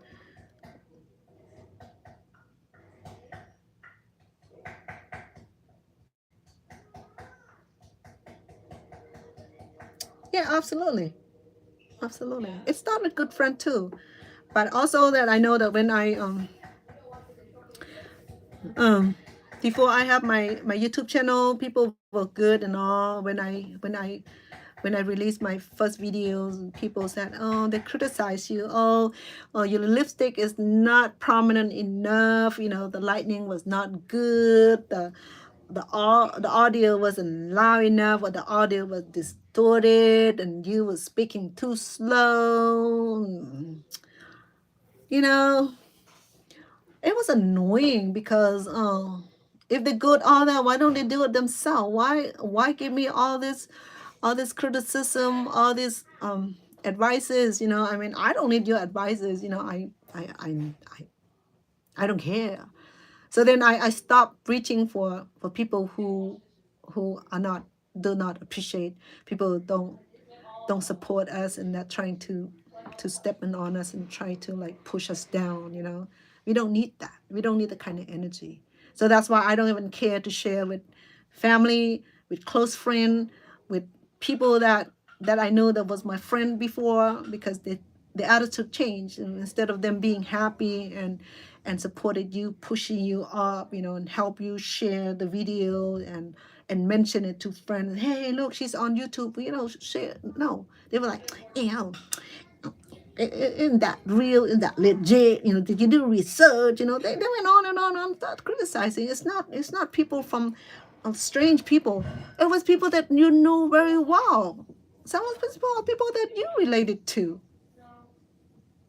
That's why I said I don't depend on anybody. I'm just going with people who came off nowhere. If they're gonna criticize me, I understand. It doesn't hurt me as much as people that I knew that criticized me for my work. I'm not perfect. I'm improving it.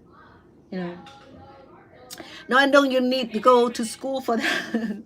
Oh yeah, you can do that. I mean, everyone always say you're funny, so well, do a few joke, write up a few joke, and start recording yourself. First you want to do record and you upload it into your page, or you do a live show. I think the kids are home now, so you can hear them. So yeah, so I used to get so adamant. I used to get so discouraging to the point where I said, that's why the first time when I released my videos and people are so critic of it, so I held back. So I said, man, maybe it's not a good idea. People don't really appreciate it. People think that I didn't do a good job. People think that I should have done that. I should just talk like this way, that way. I should have like dressed the hair, makeup, lipstick color, so it bother me a lot, to the point where I said, I don't want to do it anymore. This is embarrassing. It hurt the feeling, so, and then I said, but then this is something that I always want to do, is to have my own cooking show, whether I'm get monetizing or not. I want to have my own cooking show. Either I do the cookbook. People don't go cookbook anymore because they don't like to read. They want to see on hands. If they don't cook, at least they entertain themselves. They learn about things. So then I stopped caring about who say what to me. If I have someone come in here, be a scroll or be a troll, I'm sorry, be a troll, then I go, "Ah, go to your grandma, learn how to behave yourself." so so because my audience are small, so I don't need anybody to come in to help. What do you call those people? Anyway, it'll come back to me. But anyway, you know, um, yeah, you can do that. I mean, there's a lot of things that we can do. Damage case, whatever you're good at, and that would be your strength. Okay, and you develop it just like I do. I'm a shy person. I used to be extremely shy until I have to get up in front of audience. When I work with these community organizations where I have to develop videos, a PowerPoint video to explain of the Asian culture differences. So I have to put in like a PowerPoint where I have to explain what we believe in, what food, what dress, what language, what culture, what behavior. So I have to break it down in an ABC kind of format, and I have to be in front of the professional. So I have to learn how to speak in front of the audience. So that speech class that I have in college helped me because the professor helped me how to develop content, context, and how to make the speech flow. That stay within the content, the subject. But here I'm talking a Sunday talk, so I'm just pick my brain out of whatever that come up in my brain, whatever people are responding to, and then I change according to the comment people make. If they say certain thing, they want to hear me bring something that to their interest or to their that related to them, that relevant to them, then we talk about that. It's not about me, it's about us talking on here. It can be things that's going on in your life you want to share. I'm happy to, but I'm not going to mention name because that is against HIPAA law. We give each other respect and that privacy. Okay, my life, I'm a public I'm a I'm a I'm a public audience person, so there's certain things that I share and certain I don't share. If I don't want to share about my personal business, and I don't share. I don't share about my family. I share about my kids. I share about my job.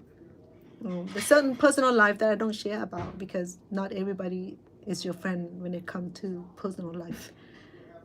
So who I date, who I see, who I talk to, I don't need to tell anybody about that because not everybody is happy about that. So we just need to keep certain aspects, certain privacy in our life private, and it's better that way. People don't need to know everything about you or about me. They only hear what I want to tell them about or tell them for. Other than that, no, you don't have to tell anything about yourself or anything at all. You can do reference checks, preference checks. So I know Susan, or I know John, or I know John Doe. So you don't have to directly implement or imply the name. You just go with what you're compassionate on, you're passionate about. For me, I love cooking. I love artwork. I love crocheting. So that's what you see me do all the time. And I involve in my community. I have people that still relying on my help. The other day, the young lady that I know called me and needs some help, so I need to spend some time finding out what's going on and get connected with the agency that she need to be connected with. And I'm doing that every day, either old friends or old clients that I used to work with, and they still have my number. If they have issue, they'll call me. So I never really have that moment where I can sit down and feel sad and sick and depressed about anything because my times are valuable, well consumed by good cause, by goodness, by something that I do for myself. If I don't do nothing for myself, I do nothing for other people and do nothing for myself and other people and serve my family, you know. So that's why it's so important for me, you know, to have all this going on, because it helps us be mentally fit. We don't have time to worry about ourselves, our problems, because we are engaging with people around you, people that depending on you, depending on me, for example. So that's just my thing. Some people say, oh no, you know, I'm not I'm not public person, I'm not people person. That's fine, you know, all of us are different. So you're not me and I'm not you, we're all different, and we have our own need, we have our own specialty, we have our own way of giving and receiving, we have our own way of conducting and live a life. You know, whatever is best for you, then that's what's good for you. What's best for me, that's good for me.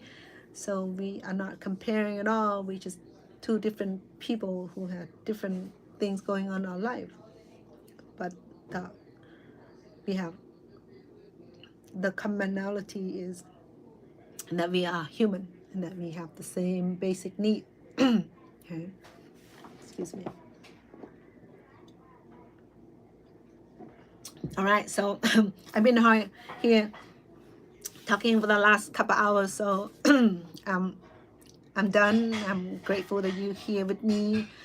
I appreciate you. Damage case, I know you are pretty good with electronic, with navigating through the internet and through all these devices. But if you need help with creating your YouTube, just let me know. Same thing, just, you know, if you have YouTube channel, you have YouTube account already. You already have your YouTube account. I saw you on YouTube with me right now too. So you already have your account. All you need to do is now just load up some videos. If you have iPhone have iMovie. You can edit your iMovie through your iPhone or the smartphone. You have to figure it out, because I don't know about the other phone, but I have Apple products, so I only know how to deal with the Apple product. I have a mini iPad, and I have this computer here, so I'm pretty comfortable with it. You know, there's certain feature that I'm not familiar with, so I'm not going to worry about it. You know, I'll learn it later. I'll ask Stones, or I ask someone who know more than I am. And I'm not afraid to ask for help. And that's the thing with me, is that I'm not holding back. I'm not hiding, be embarrassed if I need help and I need to ask somebody. I ask, you know, I said, hey, I need help, you know. And when you ask somebody nicely, they will give in return. You know, it's like, you know, don't give them an attitude and thinking about, you know, that you know more than them, but you're asking them for help. That don't make sense, right? Make it make sense. If you ask someone for help, then don't try to act like you know it. Don't. Sometimes it's okay to act not stupid, act like, you know, more humble. If you know something, and don't tell people you know it, and ask them if they can do for you. If they cannot do for you, then you know that you know more than that person. So I do that all the time, you know. I mean, I know a few things, but I don't know all things. But if I'm stuck with something, I'll always ask. I know who knew more than I am. I know who's more capable, who's more more more knowledgeable about all these devices and these programs, you know. So, but anyway, my love, damage case. Yeah, it's good to hear from you also. So let me know if you need help. I know YouTube, like I said, if you want to start YouTubing, then, or YouTube blog, then decide what you want to do. Whether you want to do a joke here and there, you go on there and joke. You know, you want to dress nice and fancy and lovely and sexy, and do that. You know, if you want to do it at night, do it at night. You want to do it anytime, you have time to do it anytime, you do it anytime. Like me, I have depending on my availability, because my life changed. As soon as we take a new job, new role, new responsibility, that shift, you know, the dynamic shift and change. So we have to go with the new shift and new change. So let me know if you need help. I'm sure that you don't need my help, because you're pretty good, know how to navigate through all the system already. Okay, just get your video going. take a short video, upload it, and see how it go. Okay, so create that momentum, create that algorithm to have to keep going. Download the what you call it, YouTube Studio. It'll give you an update on the thing that's going on YouTube channel. So you have YouTube channel, and you will have YouTube Studio application. So with YouTube Studio, allow you to keep track of all the activity, the community watch hours, the